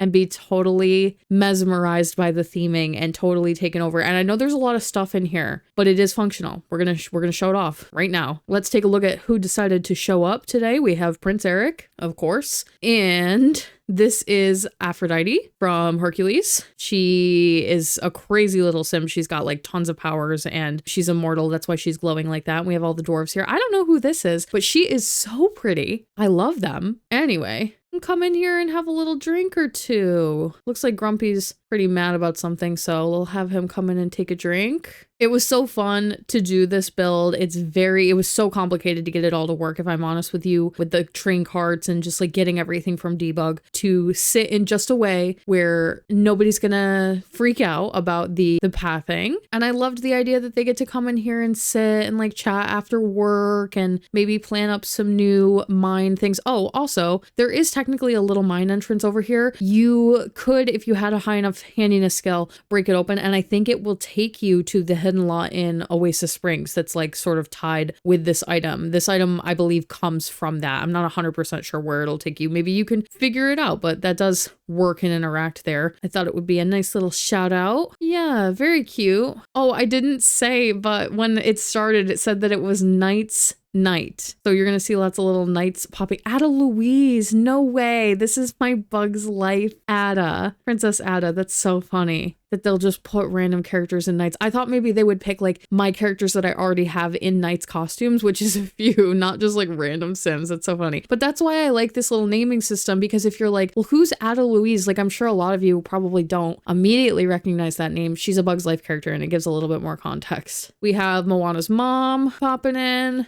This is not one of my sims. Oh, this is a paparazzi. So technically what I used to do for Royal Sims would be at the top of the celebrity career. And that was the only way to do like notoriety, basically. So unfortunately, my Royal Sims had to be famous. And now that we have royalty, all Royal Sims are going to be taken out of the fame. And that'll stop the paparazzi from happening too. So like I think I've hopefully mentioned a few times in this video, I haven't gotten a chance to fully implement royalty and legacies. There are some dynasties, you will see some royalty and legacies things around the save, but I haven't gone back to all my old castles, my old households. Everything needs a revamp and lots of characters are going to need all sorts of new stuff. So don't worry about it too much for now. I'm working on it. It's a current work in progress. Oh, I also liked that, see all of these little, I don't know what you would call these, are like firefly lights or whatever. In the ride queue, when you're waiting, there's all these little gems that are like stuck into the wall. And I thought that this was a cute little nod to that, but they are physically lights. So I changed all the colors to like different shades of the rainbow as it's like fading throughout the room so that you get this really nice glow and everything feels very glowy in here, because these gemstones themselves will not glow like this. This is just the effect of the wall lighting that's helping make it look so nice. It's very colorful. Very nice. Got a little fairy that showed up to do some bartending. Who is this? I don't know this Baron Summer Dream. This is probably an Innis Green character. Yeah, I think that's everything I wanted to show here. Oh, maybe we'll have Dopey come in and play some music for everybody. He's a little tired, but we're gonna make him do it just so that we can get things going. I put the 7 little dwarves on the fireplace here. There he comes. I think some of them know how to play piano a little bit better than others. He might not be the one that's like gonna do it all the time at the house, so he doesn't quite have the skills for it yet, but still very cute. You could still technically come and stay here. Like there's nothing that'll immediately kick you off of a bar lot. So if you wanted to play out the idea that this is a tavern where you could like rent a room for the night, you still could do that, because when you come to a bar, there's nothing that's like gonna stop you and make you have to leave. So you could stay the whole night here, like play through the whole thing. It really does run as a tavern in that way. It's just that the Sims doesn't have a lot type that's applicable for it. And I suppose I could change it possibly to some other things, but I'm not too worried about it. I think having a bar in this world is really fitting. Let me show you what it looks like during the day. It's so bright right now. Very pretty though. Obviously very coded after Snow White's cottage, the Seven Dwarfs cottage. I made some minor changes. When I was looking at references, I was looking up German cottages to try to figure out what I was going to do. And when I was building, I ended up just accidentally sort of recreating Snow White's cottage, but it's not exactly the same. It's flipped. Like this bump out is in a different place. But from piecing together a few images of some German cottages, this is kind of where I ended up, which makes sense because obviously Disney did the same thing when they made theirs. So we both ended up at the same place. And so they look similar enough, but it still has its own little flair. I did this mountainside back here. It's like built into the cliff a bit, and these rocks match the world really well. So it looks like it's got some landscaping, but it doesn't actually have any of the terrain manipulation. And there is an outhouse back here for the necessary bar bathroom besides the one upstairs if you wanted it. Moving along. All right, you guys, it's time for the big build of the world. This is the Snow White and the Seven Dwarfs castle. There is a full 8 sim household living here. It does, of course, include the evil queen. That is Snow's stepmother and also kind of like a regent. They don't really explicitly state in the film that she is serving as regent, but since she married his father, you can kind of like technically assume that she is like supposed to be in a regent place and that Snow should be taking over the kingdom, but obviously she's never going to let that happen. We have castle staff. There are 2 knights in this household. We have the classic court jester. This little girly right here, her name is Amelia. She is the head maid for the household, head chef, kind of takes care of the day-to-day. And then we have the major domo, Hadley. We have Cindy Glass, who is the magic mirror character personified and turned into a ghost sim. We needed some ghost sims for this world anyway. It makes a lot of sense. And you might be looking at some of these characters and thinking to yourself, I don't know any of these people, but I have a really special book called the Disney Castle Collection book, and it shows every single castle as well as like all of the characters that live in the castle. And it gave me a little bit of information and insight into some of the characters that live inside of this household. So these guys are actually not based on nothing. There were images of a court jester that lived there. We had this girly right here, and then Hadley was also the major domo. So they are literally taken from that book. I don't normally do things like that, but when I don't have reference for literally anything else, Snow White is the first Disney animated movie for all intents and purposes. And that means that it had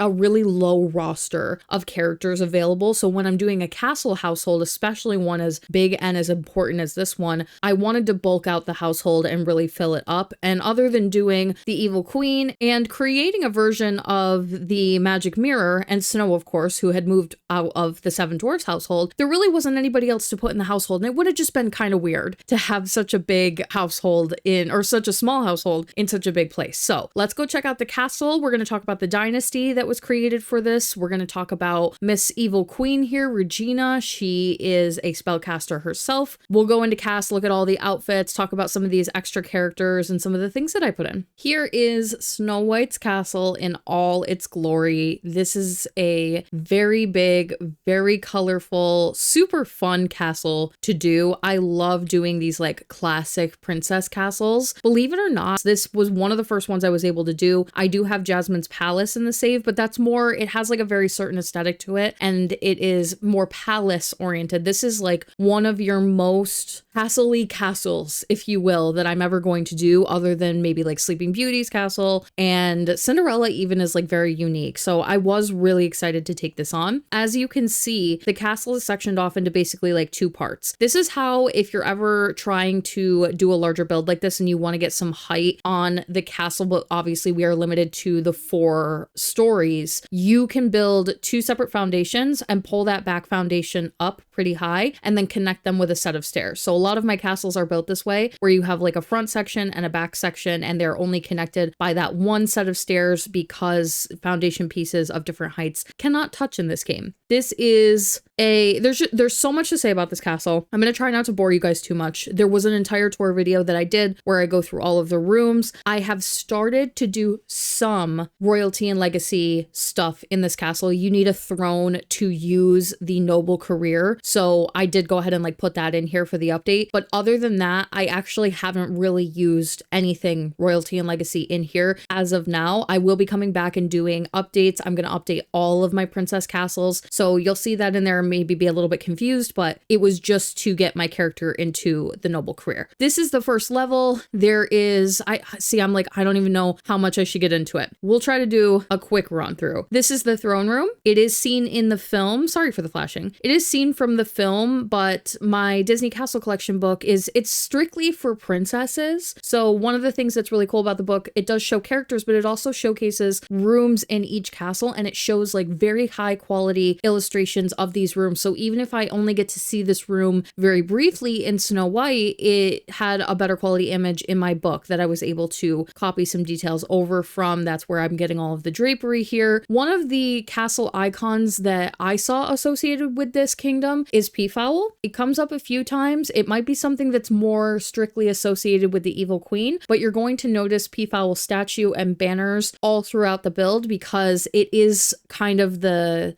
emblem of this dynasty, if you will. This way, we have this absolutely beautiful princess bedroom. This is Snow White's actual bedroom if the evil queen let her use it. This is the room she probably should have had. This is the room she may have had when she was a child. And it's the room for the princess on the lot, but she's not allowed in here because obviously the evil queen is never going to let her have all of this. So she's got a different space at a different section of the castle that I will show you guys. There is a bit of a like bathroom area towards the front of the throne room here. And one of the things that I talked about in the speed build video is that this throne room is right when you enter the castle. And something that royals used to do is like hold a public meeting, if you will. I don't know what the particular name for it was, but you could sometimes come in and like air grievances, talk about things that are going on in the town, try to get laws made. And there were certain periods where like you could speak to the royals and kind of like talk about things that you were hoping to see in the kingdom. So this is right immediately when you come in so that you could do that and regular people from the village could come visit the castle without having to go very far into the castle. So I know it might be a little jarring upon first glance to have this like immediately here, but I also think it makes sense if you think about it that way. Off on this side, this is our kitchen. Someone is currently baking a little something. I don't know what this is. This is our kitchen. I actually had some really good reference when I did this. So I know we never get to see Snow White's castle kitchen, but I did have some reference to go off of. That book is really good about showing parts of castles that you wouldn't get to see otherwise. So this is actually, believe it or not, a bit of a replication. I definitely always have to take my own spin on things. I have to clutter things up, change things a little bit here and there, but it's still pretty good, I would say. And there's a bathroom attached on this side. There is a pantry area in here, lots of fresh fruit and vegetables, some spices and things. And I always try to do like a staff dining room because there is going to be a formal dining space, but you can imagine that a lot of the castle staff are not going to be eating in there regularly or at all, or probably shouldn't be. So I try to give little places where the staff can come and have like private time. And you would expect that to be like located somewhat close to the kitchen because it's not like the evil queen's coming in here and making herself meals. Now, behind we have some general walkways and things like that. This is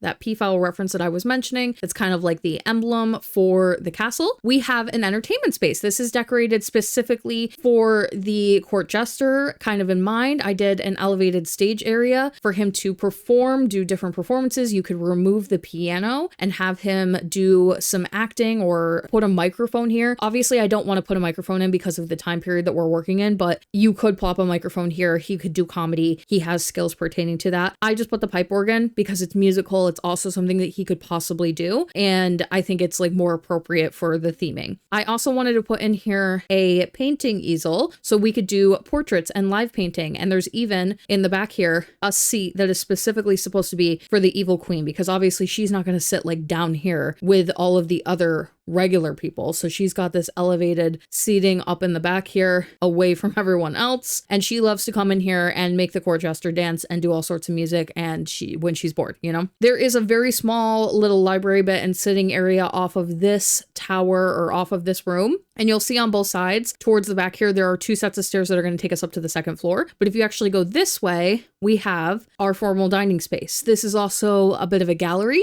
It's more of like the public gallery. If you consider that when they have guests over, this is the dining room that they're going to take guests into. I wanted to hang lots of paintings in here that was like for the public gallery. There's a separate gallery on the lot that is private because it's in a different wing of the castle. And off of this dining space is where we have Snow White's actual itty bitty little tower bedroom. This is as per the film. She technically lives in the, it's so dark in the game. She technically lives in this upper portion and she comes out onto this balcony and we see that her room is up here. But because of like room shape and how that just wasn't going to work out for her, I put her down here. She's got this really grand window that she could open up and have her little scene upon her courtyard where she sings out towards the well and the prince climbs over the wall. That's kind of what takes place over here. So it is here for you to be able to recreate it. Now, one little mention, this is just like nitpicking at this point, but I do want to just point it out. On this build, the courtyard is technically on the wrong side. It is supposed to be over here somewhere. I took it away and moved it on this side because it looked really bad on the world map and it made the castle look too long and you could tell that it was separated into 2 pieces. And it's really important to me that it looks like one build, especially on the overworld map. So I had to flip it and like mirror it to the other side. It's a really dumb little detail that I don't think too many of you are going to care about. But for those of you who are like my Snow White purists,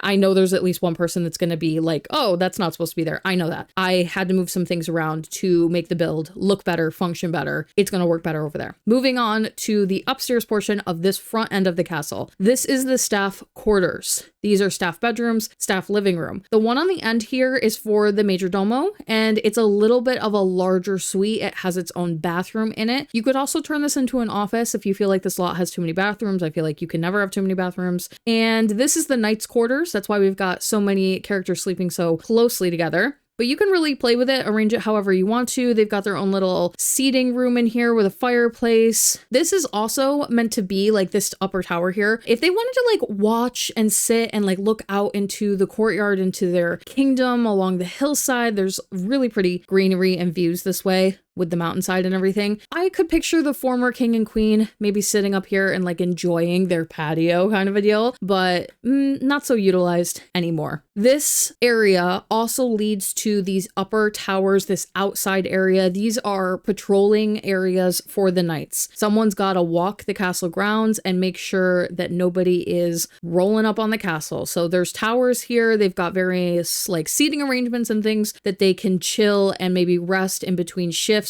when they're switching around. There's also an extra bedroom out here. I try to plop a couple of extra ones in so that you can utilize them for whatever you want, but I feel like tower bedroom is very common theming. There's a bathroom out here as well for our knights. And this is really where they could come, hang out, patrol. It's also a little bit of privacy for them from the royals because you're never going to catch a royal like up on the deck out here. When I get Adventure Awaits, I'll add some archery things probably up here, but I don't need it. Oh, I also thought that this could make a really nice like ballroom space, outdoor ballroom space, if you wanted it to be. I didn't put anything here because it's going to look bad from just like looking at the lot, but you could, and it would be great. Like this is huge and you could put a little dance floor here if you wanted to host a ball, because technically this build doesn't have a ballroom. I think this could be utilized as the ballroom. You could utilize this as a ballroom. You would have to gut the rooms essentially. I just don't always think it's important because it's like, does this kingdom hold balls? For the Beauty and the Beast build and that castle, I had to make sure there was a ballroom. For this one, I don't think the Evil Queen's hosting balls. Maybe they used to, and now it's been repurposed into something else under her reign. So that is basically it for our front half of the castle. If you need to go to the back part of the castle, instead, when you go to this little hallway here, you just go out these back doors. This back section of the castle is basically the Evil Queen's entire wing of the castle. I imagine that the staff come over here sparingly when they need to, not when they want to. The magic mirror character, Sydney, is technically kind of locked to this side of the castle. You shouldn't see him too much over here, but he is a ghost sim, so he can pop around and transport and do whatever he wants really, but I designed him to live over here with her. Additionally, Snow White doesn't come over here unless she has to. This is really just like totally should have been something else, but has now been under the Queen's reign repurposed to be just for her, all of her stuff, privacy for her, and places where she can talk to the magic mirror. And she is shown like having a space that is entirely dedicated to doing this, other than having the interactive like mirror object, which I believe that Royalty and Legacy does come with something. So I will play with that and see if I can get something to work here in terms of like talking to the magic mirror. I think there's a debug item relating to that. I don't know 100%. I'll update this in the future, but for now she still kind of needed it just for the storytelling aspect. Little areas where she can do some of her spell casting things. She has access to the main library that is on this lot. It's very tarot card spellcaster decked out. This comes with Ravenwood, and I haven't played with this too much, but I figured she would want it. What else? Oh, this is a little seating room for her. Cute. Kind of like her living room, and a gallery. This is the fancy, darker, maybe more expensive paintings. Maybe she asked that all of the valuable paintings be moved to her private collection. I also really wanted to do this area up as like a memorial for Snow's dad, and I'm still kind of working on this. I can't find any references for, well, actually that's not true. I did find one reference for what potentially Snow White's dad did look like, but I would have to make the whole sim and like integrate him in the save and take a picture, and it would be a lot. So I'm working on it. It's a thought. I'm going to come back to it, but I'm not too worried about it right this second. There are stairs over on this side off of the magic mirror room that are going to take you up to her huge spellcaster space. All of her goodies where she can craft her potions, make her magic apples. You can see on her little stand here right next to the cauldron, she's got some apples ready. She's got poison bottles. There is so much occult stuff in here. Lots of ingredients, little potions, works in progress potions, ones that are fully complete. We have all the spellcaster orbs. There's lots of different things that you could come in here and utilize and really mess with. She has access to lots of magical items. She doesn't need to like go searching for them. She has them on hand. And this is her studio for all of those things. Some jewelry related things over here. We have another one of these Ravenwood. What do you call these? I'm tempted to call it like an oracle pool, and that's like obviously not right. And bathroom. Off of that, this is, I thought this was just like a funny little nod. There's some urns on display in here. This is each of the occult urns that we have in game. Fairy, mermaid. This might be a regular one actually. Oh, I don't know where the werewolf one is. Maybe I put it somewhere else. But the point was to do lots of different urns. And maybe it was so she had a little collection of like essence of werewolf, essence of mermaid, essence of fairy, so that she had potion ingredients. And I thought they might be a little special, kind of hard to come by. She keeps them in this like treasury type of room. It's guarded by a knight. The idea of these knights being all over the castle is that there literally is guarding knights in here. So it makes more sense that there isn't just the two knights. We have lots available. And then this is her bedroom. Now, I know it's really bright in here, and maybe not 100% on theme for a character like the Evil Queen, but the book actually did show her room, and this is what it looks like. I think that it probably was the former king's room, and maybe she just hasn't redone it or she liked it. I'm not really sure. I also need to move the bed forward now that I've added this, as I can see here, because it's clipping, but this is a recreation from the books. So it might be a little bit like too nice, too close to Snow White's room down here in a lot of ways, very similar. But I also think that if she just kept it from how the king used to keep it, then this is what it looks like. It's not changed all that much. Now, there is, just to kind of point it out, a set of stairs that wraps around on the second level that will bring her out to the courtyard here. In the movie, she sees Snow White in this courtyard with the prince, and she's kind of watching from her window. She can't actually get to this window because of the way that I've laid the room out, but the window is there, and so the orientation is like somewhat correct. Now, if we go off of the back of the magic mirror room, so instead of going up these stairs, you would go around down here. There is a very small dungeon on this build. You can see with my rocks and my terrain and everything, I couldn't make this dungeon any larger if I tried. It's the way that this lot is done with the landscaping. It wasn't going to work out. So I know it's itty bitty little dungeon, but I do feel like she's the kind of character that does need it. And this is how I was able to at least put something here for it. There's two little cells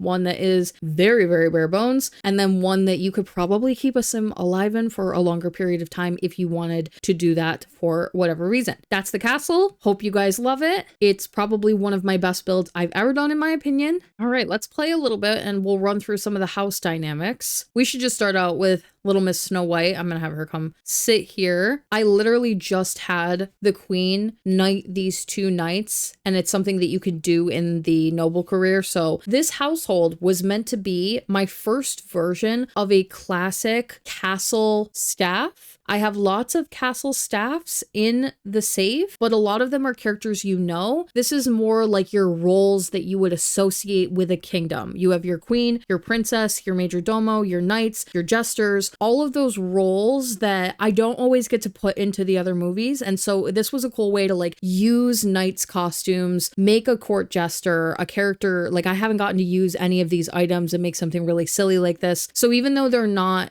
known characters from the movie, it was the theming that was kind of important to me to bring into this one. And we have Snow. Little Miss Snow here is going through it, obviously. She wants to be a country caretaker. This is just something that I like loosely associated with her. The thing about these older movies, she doesn't have a lot of personality. A lot of them don't. I can self-insert some things that I kind of want to, or you can change it to things that are more appropriate for you. We don't have any aspirations about being a princess, so you have to like assume some things about her personality. She is in the noble career. She is a princess of Ravenwood, which means she's rank 9 on this little list here. She has a noble rival, Queen Regina, of course. And this is her figure that is stopping her from moving up in court, definitely. But the two of them also really don't get along. And something that I kind of really like that this adds, I didn't explain this too much earlier, but the ideals and the skills that pertain to the dynasties, if your character has skills or traits that kind of work with that, it's a positive thing for the dynasty. So Snow is a good sim, which means that she is like a positive influence for the dynasty, not just because she's good, but because the ideals of the dynasty relate to her being good. So she has positive attributes here. She's good for the dynasty. And for example, if we look at Regina and her profile, she is a self-absorbed, jealous, evil sim, and those do not match up with the ideals of the dynasty. So she creates negative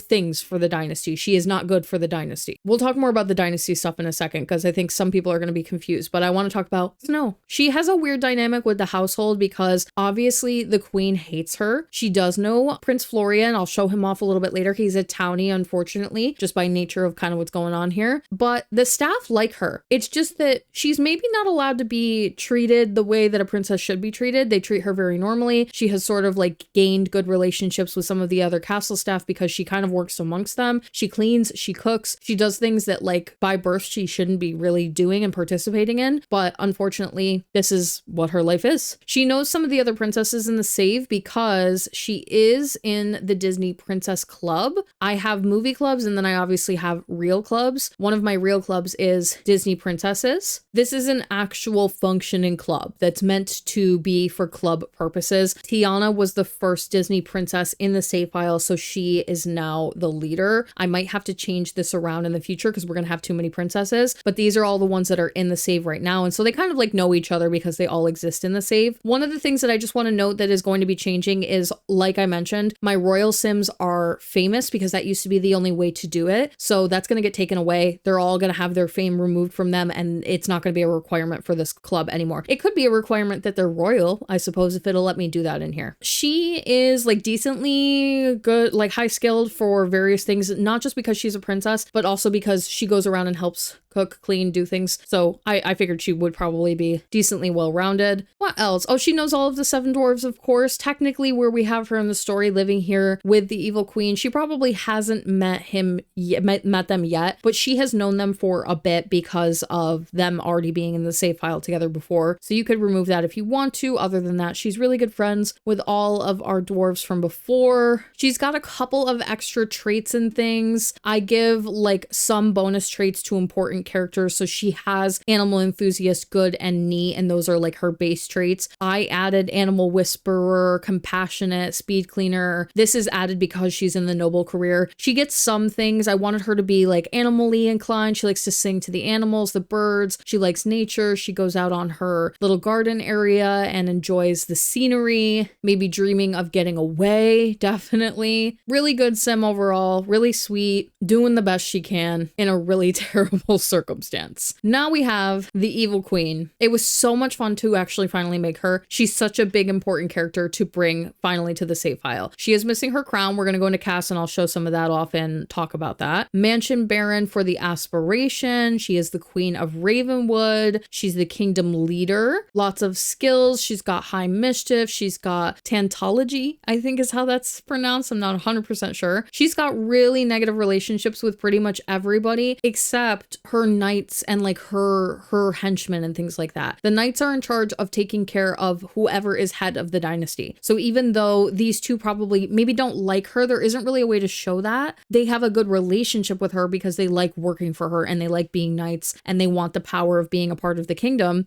So that's what we have here. Let's check out her milestones. I do add these in. Made a best friend, got engaged, got married, had an affair. It doesn't really say that in the movie.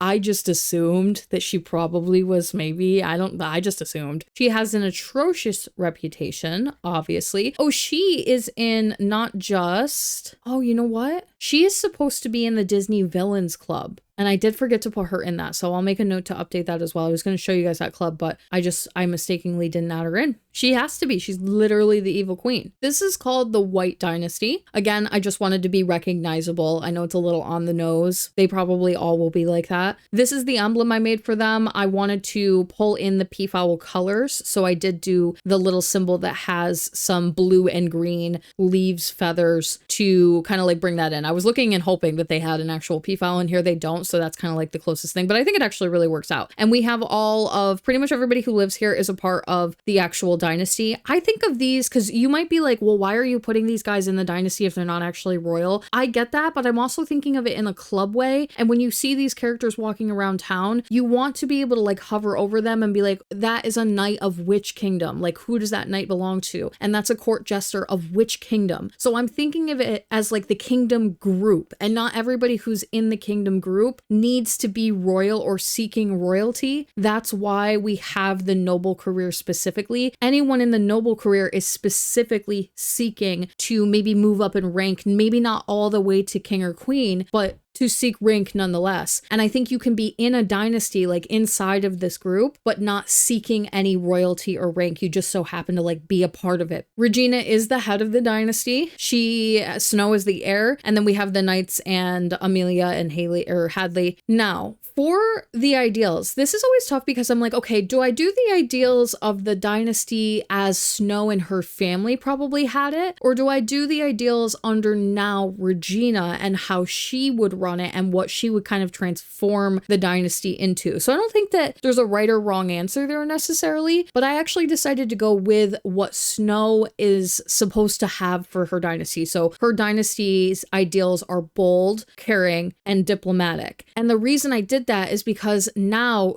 Regina has negative impact on the dynasty because she doesn't reflect the ideals. Her traits don't reflect the ideals. The things that she chooses to do don't reflect the ideals. And this makes Sims in the kingdom upset with her, which I think does reflect the movie. The dynasty probably was like really nice to live under before she was reigning monarch. So that being said, I think it like adds some storytelling element to it. And over time, you could change these and have them be things that she's like kind of morphing the dynasty and having it reflect different things. I'll quickly just point out there is one more dynasty in the Disney save right now. This is the Dove dynasty, and it is Heinrich Florian, aka Prince Florian's dynasty. He probably has a father that is the head of the dynasty. We can't see him. There's no information on him. I couldn't find any photos, videos, anything at all to create his parents. So he has to go in this dynasty solo. This dynasty's ideals sort of pair really well with Snow's dynasty. So I think that they could be like really good neighboring, partnering, working dynasties, if not for the fact that the evil queen is in charge. So he has Connoisseur, which is a little bit more lavish, but I was thinking of that gold castle that he lives in and how they probably like love a little bit of flair over there. The scholarly and then diplomatic once again, which is also one that they have. And they treasure skills such as singing, horseback writing, and logic, which are all like very encompassing of the very, very little we get to see of this character. So that's why I pulled that over. The other dynasties come with the game by default. This is not stuff I've put in. I will eventually remove them. Other characters, Sydney Glass, Outside. This name is in reference to Once Upon a Time. So is Regina's, by the way. I don't love using Once Upon a Time as reference, but sometimes it's all we have. And he is an actual physical character in the show. I've not seen all of it, but my patrons made sure to let me know that. He's supposed to be ghost color green, but ghost colors do not hold. There it is. When you leave the lot, the ghost colors don't stick. So you have to change it every time you come here. But this is how he's supposed to look. I do just want to mention before we move on to him, actually, I know I don't mean to bounce around like this, but Regina is a really high ranking spellcaster. She's not fully like mastered it. I think there's some room for her to grow, and that's something you could kind of explore with her if you wanted to take her down her evil route. But we have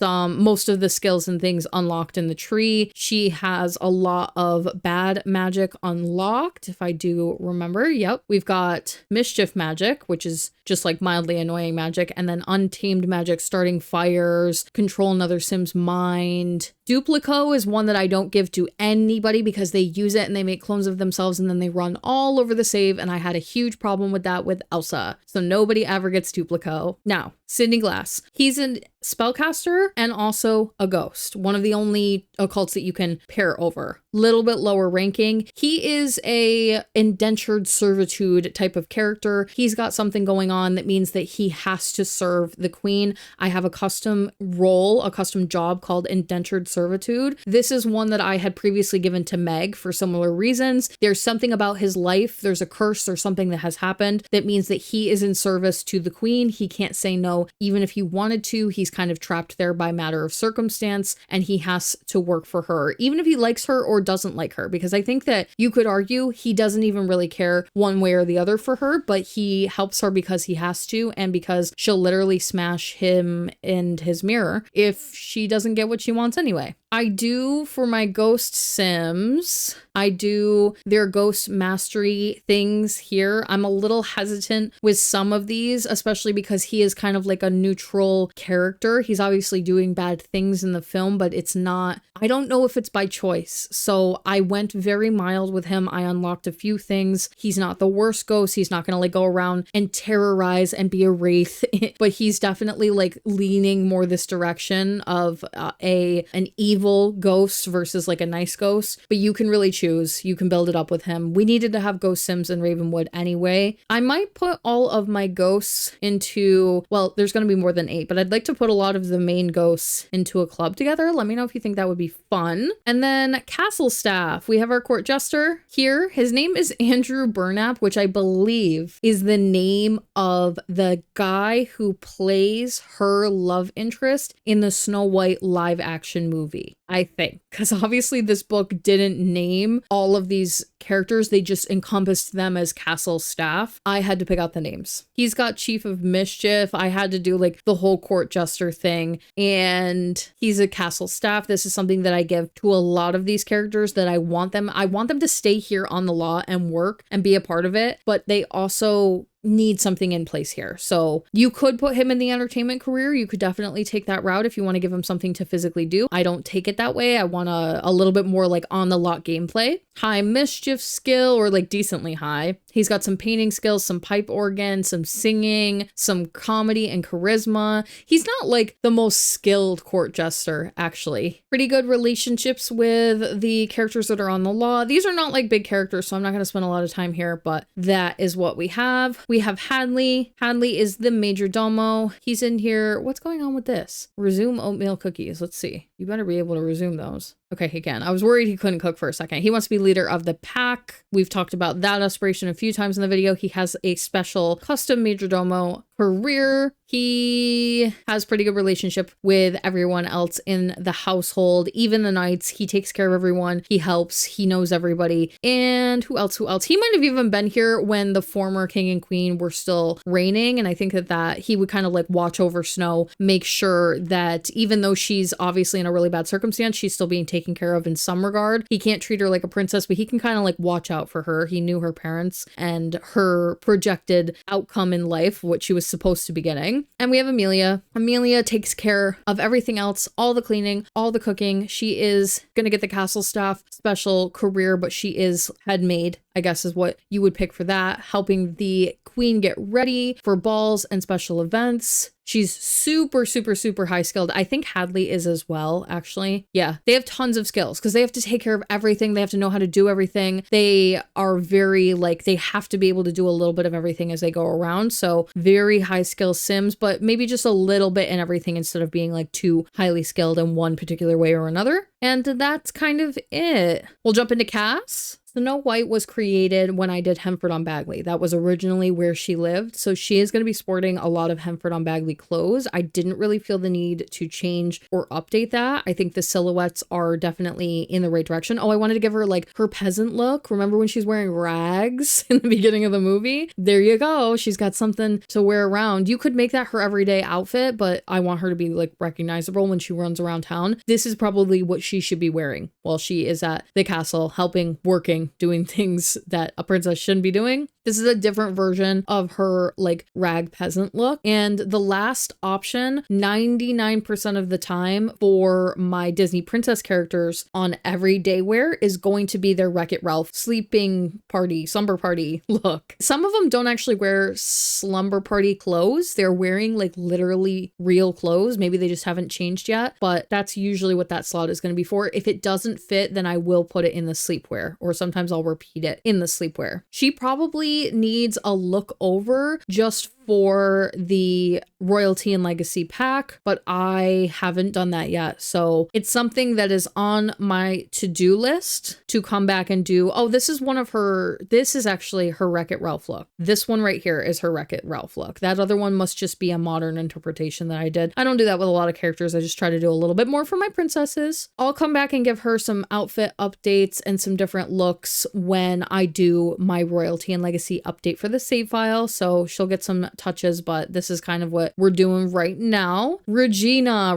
did get a brand new dress from Royalty and Legacy. So I know I said I wasn't doing these updates yet, but I knew this dress was for her. I had a really big problem finding a purple and black long sleeve dress that was dramatic, that made sense, that was good for her character. She also wears a head covering and I wanted her to still have that. And I think it's really important for her character. I know it peaks a little bit at the back here. It's not the end of the world, but to find a dress that like properly fits in the head covering and the head dress with the outfit was really difficult, and purple and black. Like it was so hard. So when I saw this outfit in this pack, it just was going to be hers. I knew that this was for her. So I just immediately came in here and updated it. I think not this one. Maybe it's this one. Nope. I took away the original dress that I gave her. But those are some other options just in case.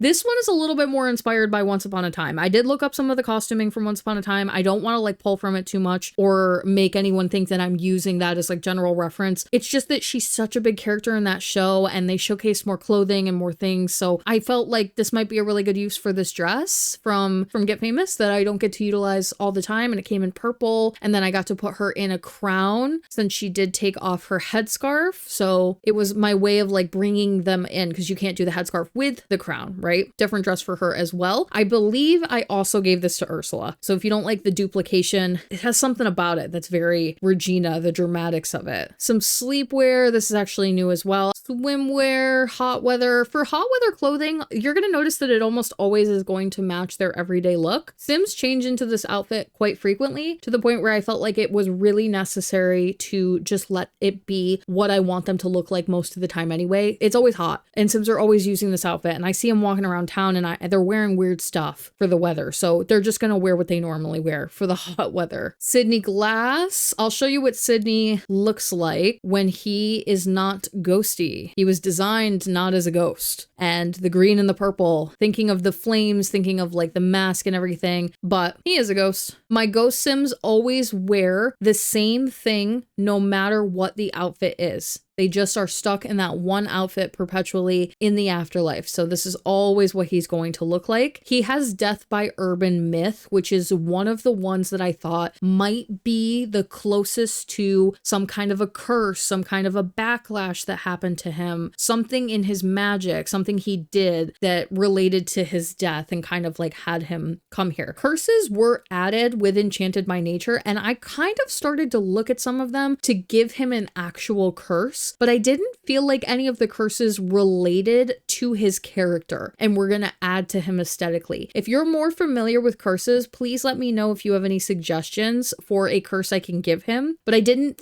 feel like when I was looking over the list that it made sense for anything I was seeing. Amelia always pretty much is going to look like this. I do give them one nice formal look in case they attend a ball, or if they come to your wedding, or if they spawn on a random lot where formal wear is needed. I don't want her pulling up looking like this. So that's the only reason that these characters that maybe shouldn't have such nice clothing actually do get a nicer looking outfit. I'm worried they're going to show up in other parts of the game and look like this. And I think that that's really jarring if you're trying to have a wedding and she shows up looking like that. So they always get like one nicer outfit. Even Hadley here is basically going to be wearing this fit 99% of the time. But if you go to his formal wear, also because he is a major domo, and so he probably does attend like events within the castle in some regard, he needs something a little bit nicer to show up. Andrew is our court jester. I really just wanted an excuse to use this costume if we are so for real right now. Let's be honest, I never get to use that. I think it's fun. I love the hat. I love everything about it. And then I haven't really talked about the two knights here. There isn't a whole lot to say. Their names are Ansu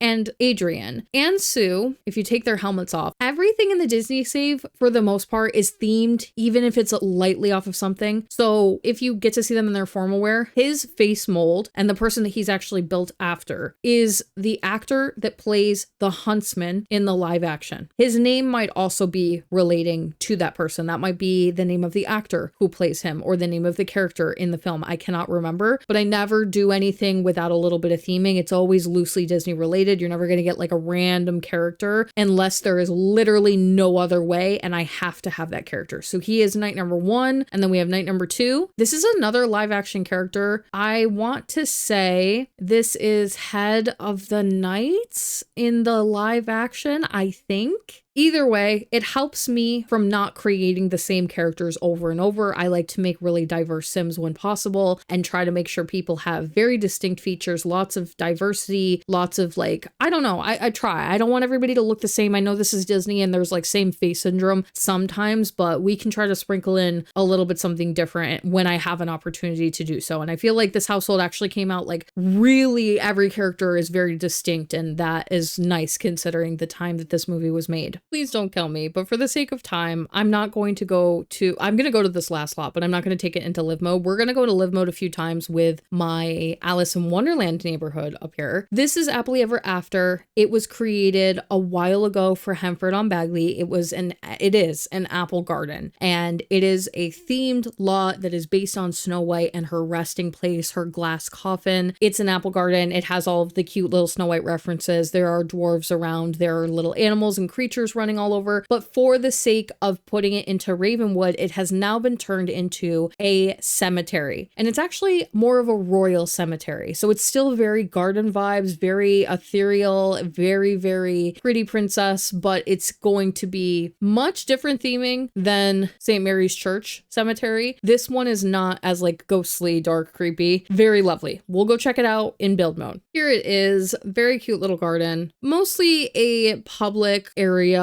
and something that I kind of do with all of my Disney princesses. I like to do a lot that is just generally themed on their personalities or hobbies or something that they can contribute to the world itself. I think with Snow, this could be a little bit more complicated, but the idea of an apple garden was brought up by my community and I thought it was perfect for her. It's definitely very theme wise, a really good choice. So, but I wanted to like make it a little bit more than that. So there are lots of apple trees here that you can come and tend to, but this is actually her glass coffin. coffin that she would have formerly used in the film. And now it's been preserved as more of like a historical landmark. And it's also the royal cemetery, maybe even where her parents are being laid to rest. There is lots of little Snow White and the Seven Dwarfs references here. We've got the well. She has a well on her lot now, but at the time that I made this, I didn't have the castle in the save file. So it was a good way to like put the well somewhere. There's gardening plots that you could come here and like kind of help and use the public sort of gardening area and help contribute a little bit to the community. And then over here, now instead of it being 3 rows of apples, which is what it was previously, I have put some headstones here and it functions more as like a royal cemetery. I didn't label any of these. This is something I might come back to later. I'm always updating and coming back and sort of adjusting things in the save file and adding little things back from previous worlds. I try to do a lot of that. So I might come back here and maybe put some of Snow's lineage, but I also felt like with her parents being literally the king and queen, it might be kind of odd to just have them as just little headstones like this. They almost need something more like a memorial, a bigger monument. And I didn't know if that was like quite enough. So I didn't do it for now. Definitely let me know your thoughts. And that's all I have to say for this actually, really. It does function as a cemetery. You could change it to be what it was originally, which was a national park. You'd have to add back in the grill that I took out. I don't even know if that, oh, you know what? This wasn't a national park. This was a generic lot. But the problem with generic lots is that Sims don't spawn here super easily. So that's not necessarily like a great choice because you do want some people to come here. And at least if it's a cemetery, they do come run around. You could change it to that if you wanted to, but I don't even see the point. Like you might as well have it be 2 cemeteries. You could pop the grill in and do a national park if you wanted to. I just think that the world could use as many cemeteries as possible. It's very on theme with Ravenwood, so we might as well go for it. I am jumping into cast for a moment just to show you guys Prince Florian. He is a townie. I would ideally not like him to be a townie. And I think there's something kind of weird about him being a prince and royal and being a townie, but there wasn't anywhere to put his castle. His castle's not really shown in the movie. He's not a super important character. I think he has almost no lines in the film. So he is what he is. He's a townie. So sorry to say. And there for his clothes, I really did try. I gave him a really big variety here. He wears one of those tunic dresses with the cinched in waist that has like a belt at it. He also wears a cape. So I felt like this outfit and the colors were probably going to be the most identifiable because you're probably thinking of him with the cape and the cape is red. So you're going to like associate red with him. So I liked this, but there are other options here available. He's got the hat if you want him to have the hat. I felt like it took away from his likeness a little bit. His castle is gold, so I felt like maybe his colors for his kingdom are gold. And he is your very standard,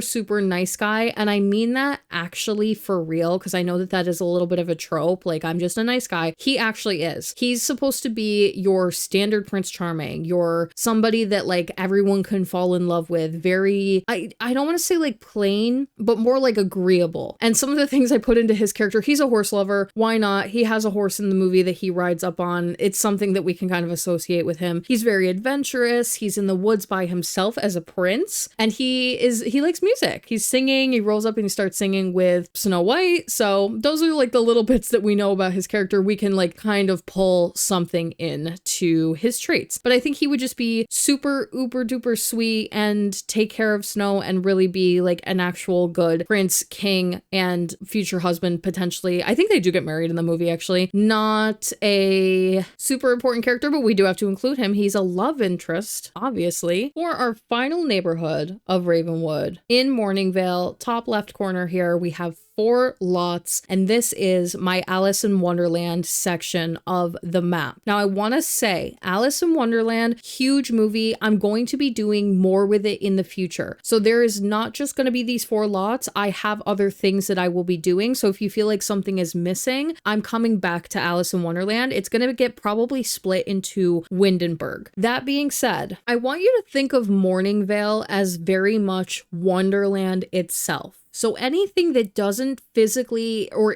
doesn't exist in Wonderland, like Alice's actual home, is not going to be there. There are exceptions to this, but the world was themed, that section of the map was themed in such a way, it had this like different otherworldly look to it and all this glowing light and things. I wanted it to be something that was special and a little bit weird. So I made Alice I'm going to show her off in a second here, but she technically is a townie right now in the save file because I haven't done the world where her home is going to end up going. So I wanted you guys to be able to have her and use her and run around Wonderland, but she just doesn't have a house yet. She will in the future. So here's little Miss Alice. Her last name, according to, I think it's the books or real life, because she was a real life person or was inspired by a real life person, is Little. I think that's also what she's called in the live action. I wanted to make sure, and I always try to stick to the animations more than anything, but some of her outfits are going to be referencing the live action. The live actions are really, really popular. It's one of the first Disney movies that they ever did in live action form. So I feel like it's good to just maybe have some nods in some of the clothing and choices that I make there. But other than that, you're not going to see a ton of live action in the Wonderland builds. In the future, when I do come back to Alice, I might do some live action things in terms of building. But right now, I just stuck with the animation. 99% of the Disney save is animation only. And then usually in the character's clothes, you will see nods to some of the live actions if they're available. That's Alice. She's so cute. She has this active imagination trait, which is one of the traits that you get from an event. And the thing that I really liked about this trait, she will suddenly start picturing and making little imaginary dioramas, and these like things, creatures will pop up around her because she's just imagining and creating. And I think that that goes so well with her character and the whimsiness of Alice in Wonderland. I have to give her an adult that lives with her, and she does have an older sister that gets shown in the film. She is reading her a book, I believe, earlier on in the movie. And in the live action, her name is Margaret. So I stole that, and I think that that's fine. Her ambitions are very classic to the time period that she's from. She wants to get married and have a family. She's very traditional. She's trying to help her little sister Alice become sort of a traditional woman for the time period. And no commentary there necessarily. It's just like she's a product of her time. Now, Dinah, this like weird colored little cat, very recognizable though. And Dinah is, you might immediately be like, why isn't she a kitten? She didn't look very good as a kitten. I'll show off what she looks like just so that I can put this conversation to bed. I don't like this. I think it's because it takes away the fluff of her fur. I don't really know what it is. I think it just doesn't really look like Dinah. This definitely looks like Dinah, and I was so happy with how it came out. So she's just a young cat. You know how kittens will start to look like cats, but they still very much act like a kitten? She's like in that in-between stage. Maybe she's 1 year old or so. She's still very, very young. And that is their household for now. Might add some parents in the future, might come up with some other characters that I could add pertaining to the live action that shows a lot more of Alice's human life, but it is kind of a different character in the live action. She's a different age as well. And I don't want to bring like too much of that in, but I might have to. We'll come back to this. For now, she's a townie, but she's here. She has her own movie club, Alice in Wonderland. She is the leader of the club. All of the Wonderland characters that you're going to be seeing shortly are in the club with her. I don't think Margaret made the cut, but I'm not sure. We're going to bounce around a little bit in this neighborhood because as you can see, it is just one residential and everything else ended up being commercial lots. And I felt like a lot of these Alice in Wonderland characters would serve better as townies. A lot of them are also NPCs for this world. I'll go over that a little bit more later on, but it just felt like it would be better to have them wandering and also a part of the story of Ravenwood, those characters that you kind of have to go to get the story moving. So I did replace a lot of roles in this world with my Alice characters. And because they're townies, I'm able to do that. A lot of those roles, if they're NPCs, they can't be playable characters. So you always have to pick a townie. So it kind of like solved two problems anyway. But the White Rabbit, who works for the Queen of Hearts, and you might be noticing immediately, the Queen of Hearts is one of the characters that didn't make the cut for this world because I wanted to do like a nice big castle for her and a maze and do a lot more with the theming of her character. And there was no room up here. Like the largest lot is this 30 by 30 that I ended up turning into a park. So I'm going to come back to Alice in Wonderland. I'll put some stuff relating to the Queen of Hearts in the world where Alice eventually lives, which I do believe is going to be Windenburg once I finally get there. And you'll notice that there's no Queen of Hearts stuff yet, but it is coming. I didn't miss her. I do plan on doing the King, which I guess I never realized the King was even a character, but the King is in the movie. There is some maybe stuff from the live action. again, the White Queen, I believe her name is. We're going to come back to all of that. This is just basic animated Alice stuff, Wonderland stuff, Cheshire Cat theming, that kind of a vibe. The White Rabbit works for the Queen of Hearts, but for now, since the Queen of Hearts doesn't exist in the save, I believe he is a gardener. He lives in this cute little lot, which we get to see in the movie, so we're going to go check out his house. And he's actually a royal herald for the Queen, so I've already started to put some of that stuff in for when we do eventually have her in the save file, but for now, he's kind of just like our lone residential character. You could also move Alice in with him to like go through the story. I believe that this is one of the first places that she actually goes to. Here we have the White Rabbit's cottage as seen in the movie. This is a cute little cottage home for a single sim. There is a garden around the back outside with some carrots and things, obviously, in here. I think he would like to garden, even when he's not doing his royal work and things. When you're panning around this lot, just so you know, two things. If the camera shoots up like that while you're playing here constantly, it's because of this tower that they built into Ravenwood. For some reason, the camera gets stuck on it and then it shoots up in the air. I don't know what they were thinking doing that, but anything you build here is going to do that. So it's not the lot itself. And you will see around this area of the map, I've put in all these little mushrooms. And these actually come from The Sims 4 Enchanted by Nature, but I wanted this to be more Wonderlandy. And originally I was going to do more trees too, but it got very messy and didn't look very good here. So I opted to just do some of the giant flowers. These flowers are like much bigger than your standard ones that you're going to see. So that is in reference to the film as well, with the big flowers and the giant mushrooms. It's very Wonderland coded. And these are literally everywhere here in this neighborhood. So they match the lots really well. It matches the area and it's going to make everything fit in a lot better in this area. So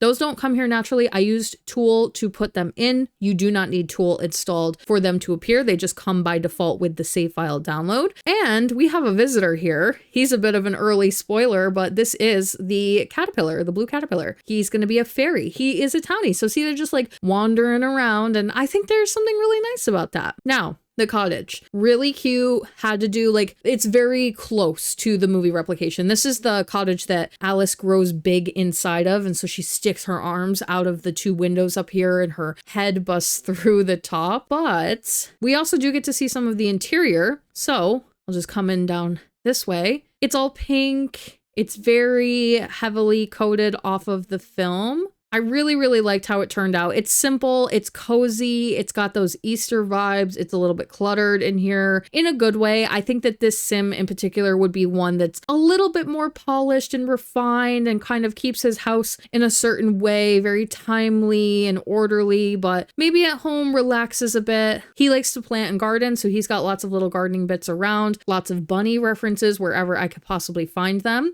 I did put in the Alice in Wonderland kit to not just this build, but all of the ones that we're going to be seeing. So there are definitely some pieces in here from that kit. He's got this weird hallway. It's just kind of like how the build works out. There's nothing else I can do about that. I think this is Sydney swooping by. Yeah, see? You want to be able to see what dynasty they're in. See how it pops up? We love that. And just a little note with this lot, because of the way I've done the roof, obviously this is blocking your view, but a lot of you play with the walls down anyway. I think I'm weird for playing with the walls up. So if you play with the walls down, it's not a problem. But if you're like me and you like to play with the walls up, you just can't with this house. It's just the way the roof is built. I'm sorry. I don't normally let stuff like that slide, but I could not get this roof to work any other way. And because it's a movie recreation, it literally has to look like this, right? So play with the walls down. And we'll check out the upstairs with the White Rabbit, who is sitting right here on his bed. I'm not going to take him into cast because honestly, this is what he looks like a lot of the time. Some of his outfits are based after books, the live action, mostly the animation, some Disney Parks references as well. I really went kind of crazy with the Alice in Wonderland characters. I wanted them to look a little bit whimsical, strange. Some of them have very animalistic features. He's got his bunny nose tattoo and his pointy ears, even though he's a human sim, just to add something a little special to these characters and make it very apparent what they're based off of, since I am turning these animals into humans for at least a few of them, like him and the March Hare and the blue caterpillar. And this is his bedroom up here. Look at this. I was able to add this in, which is literally him. I had to do it. I don't know that he's the type of sim to like keep toys like this, but it had to be done. There was just like, it was the opportunity, right? And I gave him this painting that is a TV. It's one of those like moving TV portrait painting things. So this is all Alice in Wonderland kit. This is as well. I think he would like to drink tea and relax and try to stay calm, knowing that he has to go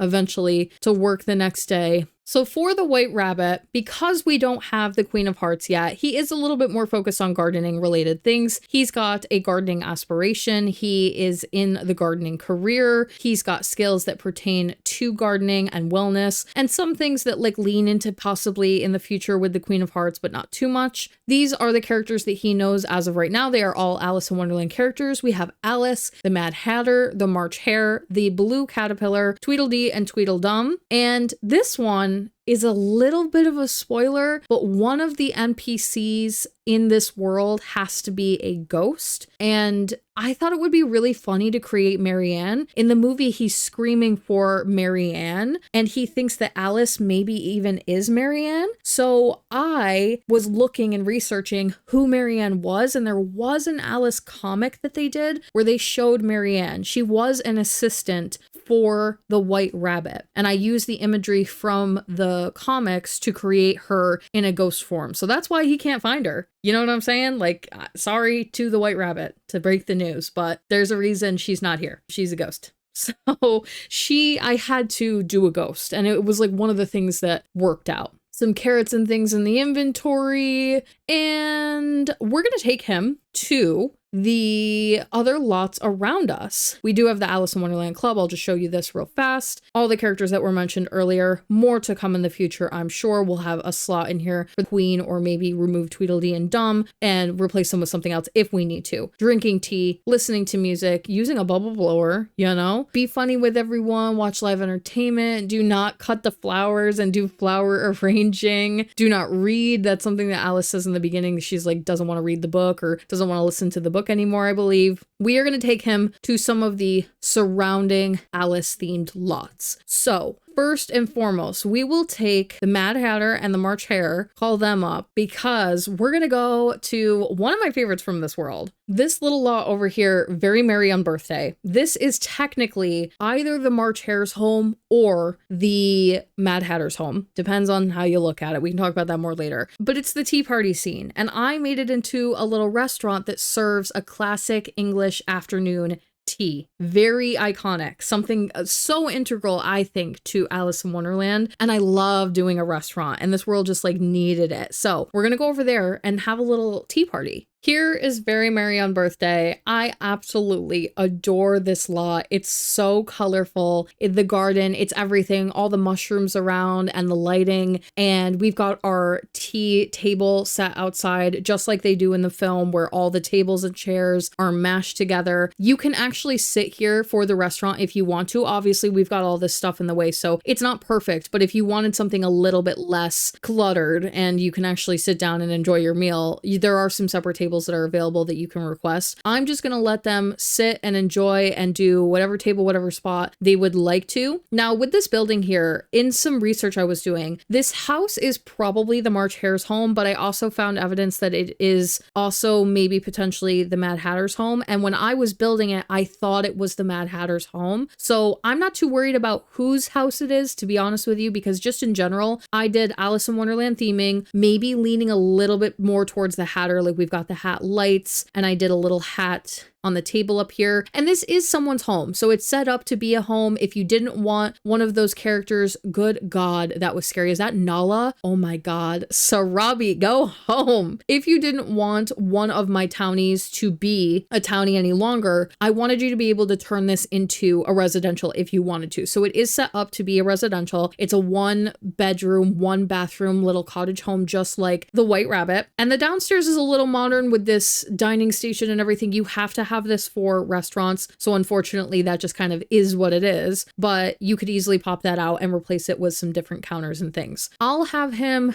request that table there, and we have joining us the Mad Hatter And, oh, he turned his head as soon as I came, the Mad Hatter and the March Hare. They are very whimsical little characters. I love how they turned out. I think everybody looks really recognizable, which is always a huge one for me. You do have to wear your party wear if you come here. And just to pop into build mode very quickly, because it's not really the point of this, but I do like to showcase some of like the menu and things like that. When I do restaurants for the save file, I always do all of the staff uniforms, the menus, all of that. So for our chefs, we have the animals of the Wonderland forest that come and cook your food. Very funny. Then the waiters are dressed in reference to the Mad Hatter, and the hosts are dressed in reference to Alice, or maybe like a gender bent Alice. The menu is all afternoon tea themed. So we've got variations of afternoon tea, we have hot chocolate, and we have a couple of drinks or some lemonade available. I've been to many afternoon teas here in the UK, and this is pretty standard. You'll get a lot of interesting teas sometimes, are really cool themed teas, and then you usually have one or two cocktails that are available on the menu. Scones are obviously what you're going to see right off the bat. Weirdly enough, for some of the flavored scones, like the chocolate scone and the berry, you can only put it in the dessert category. So I would have loved to throw them all in this appetizer section, kind of as like the first part of the meal, the second part of the meal. It just wouldn't let me arrange it that way. So I had to do it like that. Main course, we have our sandwiches. You get your cutie little tea sandwiches and things. Some of these don't make a lot of sense for an afternoon tea. I'm not trying to offend the British here. I know that nobody's serving a veggie slider, a BLT, a Monte Cristo, but these are all the sandwiches we have in The Sims 4, so I picked all of them. And then we have our desserts. You will usually get some kind of an arrangement of a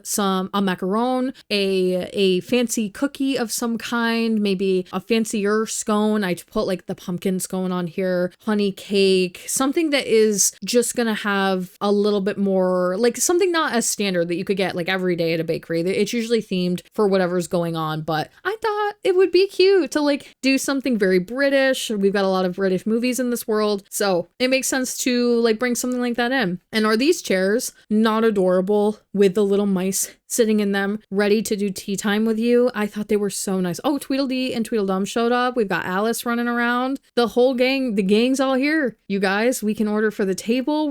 This is so funny. Let's get a couple of things. And this is also the gathering place for the Alice in Wonderland Club. So they do show up here. They do frequent this area. They will start little club gatherings and come here and just eat and drink, do a coffee, we'll do a peanut butter and jelly. Oh, you can order individually for all your Sims. That's so funny. Select Sims for this order. Wow, I didn't even know you could do all that. Okay, well, you see the vibe. You see how it is. This is so fun. I'm very excited about this lot. I think this is my favorite in the world. I know that it should be my Snow White Castle because of how huge it is. Look at the Cheshire Cat hiding. And little side note, there is a Cheshire Cat hiding on every single Alice in Wonderland lot. So see if you can find them when you're playing because they're hidden on everyone. Really cute. I love this. I'm not sure there's too much more to say about it. I know we could sit here and have a whole meal, but I'm sure that this video is getting extremely long. So I'm gonna cancel dinner kind of early and we'll go to the next one. Why not take everyone? Let's just take everyone.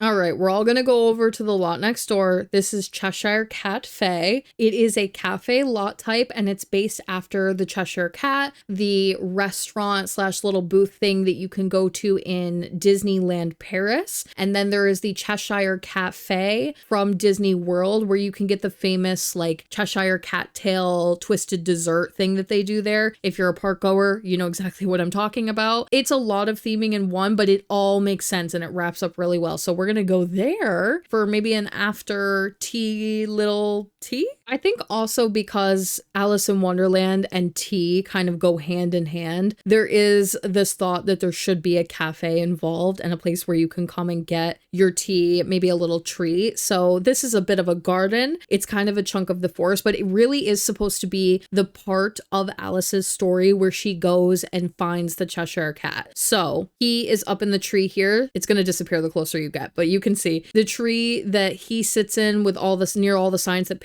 point different directions. He is sitting up in his little tree, and you can come in here. There's a building to come get a drink, maybe grab a little pastry. This building itself, the exterior of it is based on a place in Disneyland Paris called March Hare Refreshments. It's just a little walk-up stall, like quick service type of deal. And I think they mostly just sell drinks and what is it? Ice cream, I think. I've been there a few times. You can't go in it, but in my version in the save file, obviously you need to be able to walk in and get your drinks and your coffee and have it be fully functional. So in this version, you can come in. It's very heavily purple and cat theming and lots of like forest references, like you're deep in the forest meeting the cat for the first time. These little decals that come from the Wonderland kit, these were so helpful and really helped to just like elevate this build even just a little bit. The upstairs, I didn't feel like I needed it, so I did cut it out to do like this large ceiling. You can technically go up the ladder and walk around up here, but it wasn't big enough to do seats, so most of the seating is outside. There are a few indoors in case it is raining while you're here. Look at these cute little portraits and things on the walls of little Alice meeting the dodo birds and the white rabbit running to go and get to work. Really cute. My patrons basically came up with the theming of this. Loved it, but obviously your girl's got to execute. So I thought it came out really great. Alice has started a club gathering here, so literally everybody is here. This lot is cat friendly, which means you should get random stray cats that appear here. And the goal is to hopefully have the Cheshire cat appear here on occasion, and you could run into him here. He is a towny stray animal. I'll show him off later. He's probably going to be the last thing you guys see, and it's hard to find him. He's not always going to come here. There's no way that I can like guarantee that he'll show up, but because this lot is friendly to strays, he should appear on occasion. I've had Dinah show up here while I'm playtesting, and sometimes you get periods like this where you really just don't get too many cats at all, and I don't really know why that is, but it is. Did the March Hare just kiss the white rabbit? That is a really great question. I'll have to look back in the footage on that one. I'm gonna assume they hugged. I don't know what that was. I don't know what that was. Next lot. Oh, wait. See? Oh my goodness. Yes. No way. Okay, so look. Well, Dinah's not a stray, so I don't I don't know why it's marking Dinah as a stray. He most definitely is not. Or he is a part of a household, but she's a townie. This is so funny. Look who made it. So cute. I've never had him appear here. I'm so glad to hear that this is working correctly. It was really hard to get some of these solo cats to be programmed correctly as strays because he does live in a household by himself. And that's really hard to like do. You have to work with MC Command Center and stuff to get that to work. So there we have it. So nice. I don't even think technically the white rabbit knows the Cheshire cat, so we're not gonna go bother him, but I'm so glad that that is working. How iconic that he actually showed up here. All right. We're gonna go to the last lot. Yeah. The final Alice in Wonderland lot is called Golden Afternoon Garden. It is a national park. It's supposed to be the rest of the forest, but it is a little bit more based off of the area where the blue caterpillar is. And you'll see some references in the build when we go visit there. I'll show you this lot during the day as well, but there is something really special about seeing it at night with all the glowing mushrooms and bits. It is supposed to be a chunk of the forest, and I really feel like the forest is such a big part of the film that I wanted there to be like this lot that was in reference to all the other things and her travels throughout, and mostly the blue caterpillar. If I'm honest with you, this little area over here for the blue caterpillar, it has the little butterflies and the bubble blower so that you could come under here and use the bubble blower like he does. But there are all these nooks that are breaking out from the main pathway, and each of them have a seating area. They have some tea. Some of them have grills, and I don't love the grill, by the way. It's just a lot requirement, so I know it's not really on theme. And I did these little areas that are in tribute to the singing flower ladies, like the giant flowers, and there's little music boxes above them that are playing garden tunes. I know you guys can't hear it because I keep the music off because I'm really strange like that. It's very overwhelming for me, but you can walk through the paths. There's mushrooms. There's little critters running around. You might find a Cheshire cat hidden amongst everything. There's fireflies, and you've got basically the same references tucked into each corner again and again, but it's really nice for scenery, for gameplay, a nice place for them to come and hang out together, to play through the story that isn't just like the same couple of lots over and over again, and use the bubble blower, of course. I did put some of the kit stuff here with so my more childish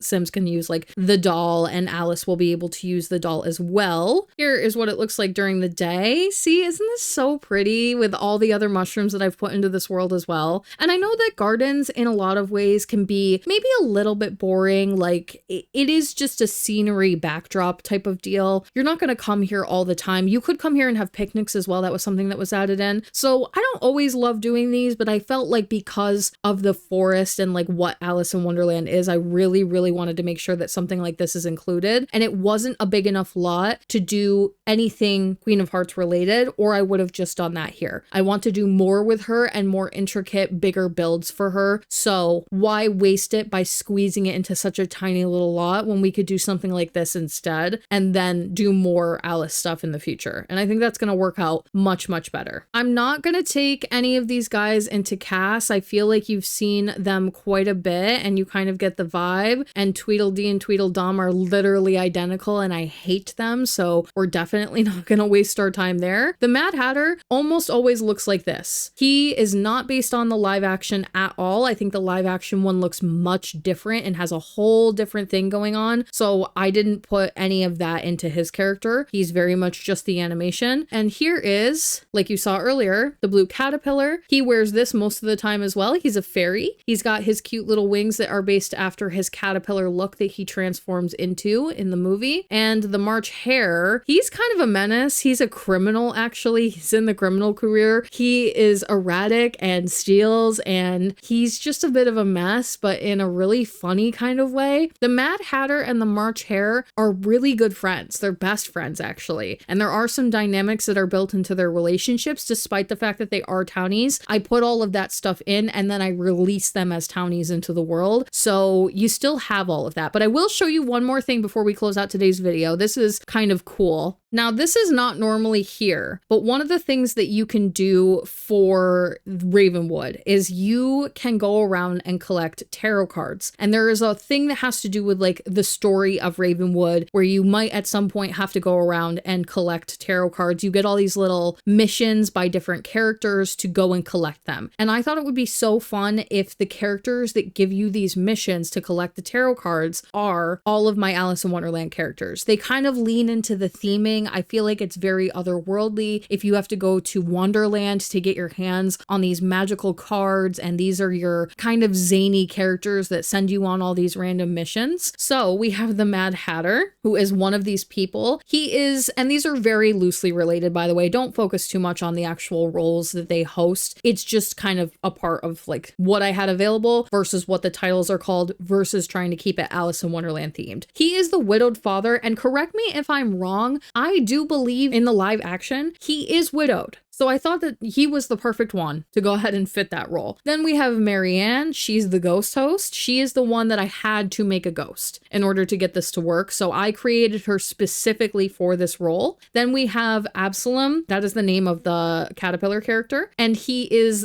death obsessed, is just like what it gives him for that. And Tweedledee and Tweedledum are both programmed to be the grim enthusiast, which is one of the other ones. But it always is going to just show Tweedledee because I think I did him first. That way, if you want to play with something that has to do with the world, you're going to have to deal with the Alice in Wonderland characters, and it's something to do. It's a little fun thing that helps bring these characters and make them a part of the world they live in, and now you'll be more likely to see them around this area of the map, especially when you get here to try to play and like do everything that has to do with being around here. Now, I'm just going to have a peek. This is a little teeny bit of a spoiler for the Ravenwood story. I'm not going to get into this character too much, so don't worry about it. I'm not spoiling the story, but this is a sim that has to do with the Ravenwood story. So if you don't want to see anything about that, this is your opportunity to leave the video. I hope you stay though, because it's a fun little treat. There's a sim that has to do with the Ravenwood story where they had to be a mourning mother, and somebody gave me the brilliant idea to make the mother oyster from Alice in Wonderland and have that be the mourning mother. There's also another character that has to do with this that is put into the story, and I made that an oyster child, and that like plays into it. If you know the Ravenwood story, you already know what I'm talking about. But those roles have been replaced in my version. I apologize if the audio is any different, but this is Tomi from a week later, and I realized at the end I forgot to take you to the Grim Reaper HQ, which is a career from the Undertaker / Grim Reaper career. Actually, I think they're two separate careers. Undertaker is like the people that dig and do funerals, I believe, and this is Grim Reaper, like separate. So the Grim Reaper career has like a go to work feature, and therefore it had a lot that you can customize to be a headquarters. And so I designed, obviously, mine for the Disney save based on Hades and the underworld. Previously in the Disney save, Hades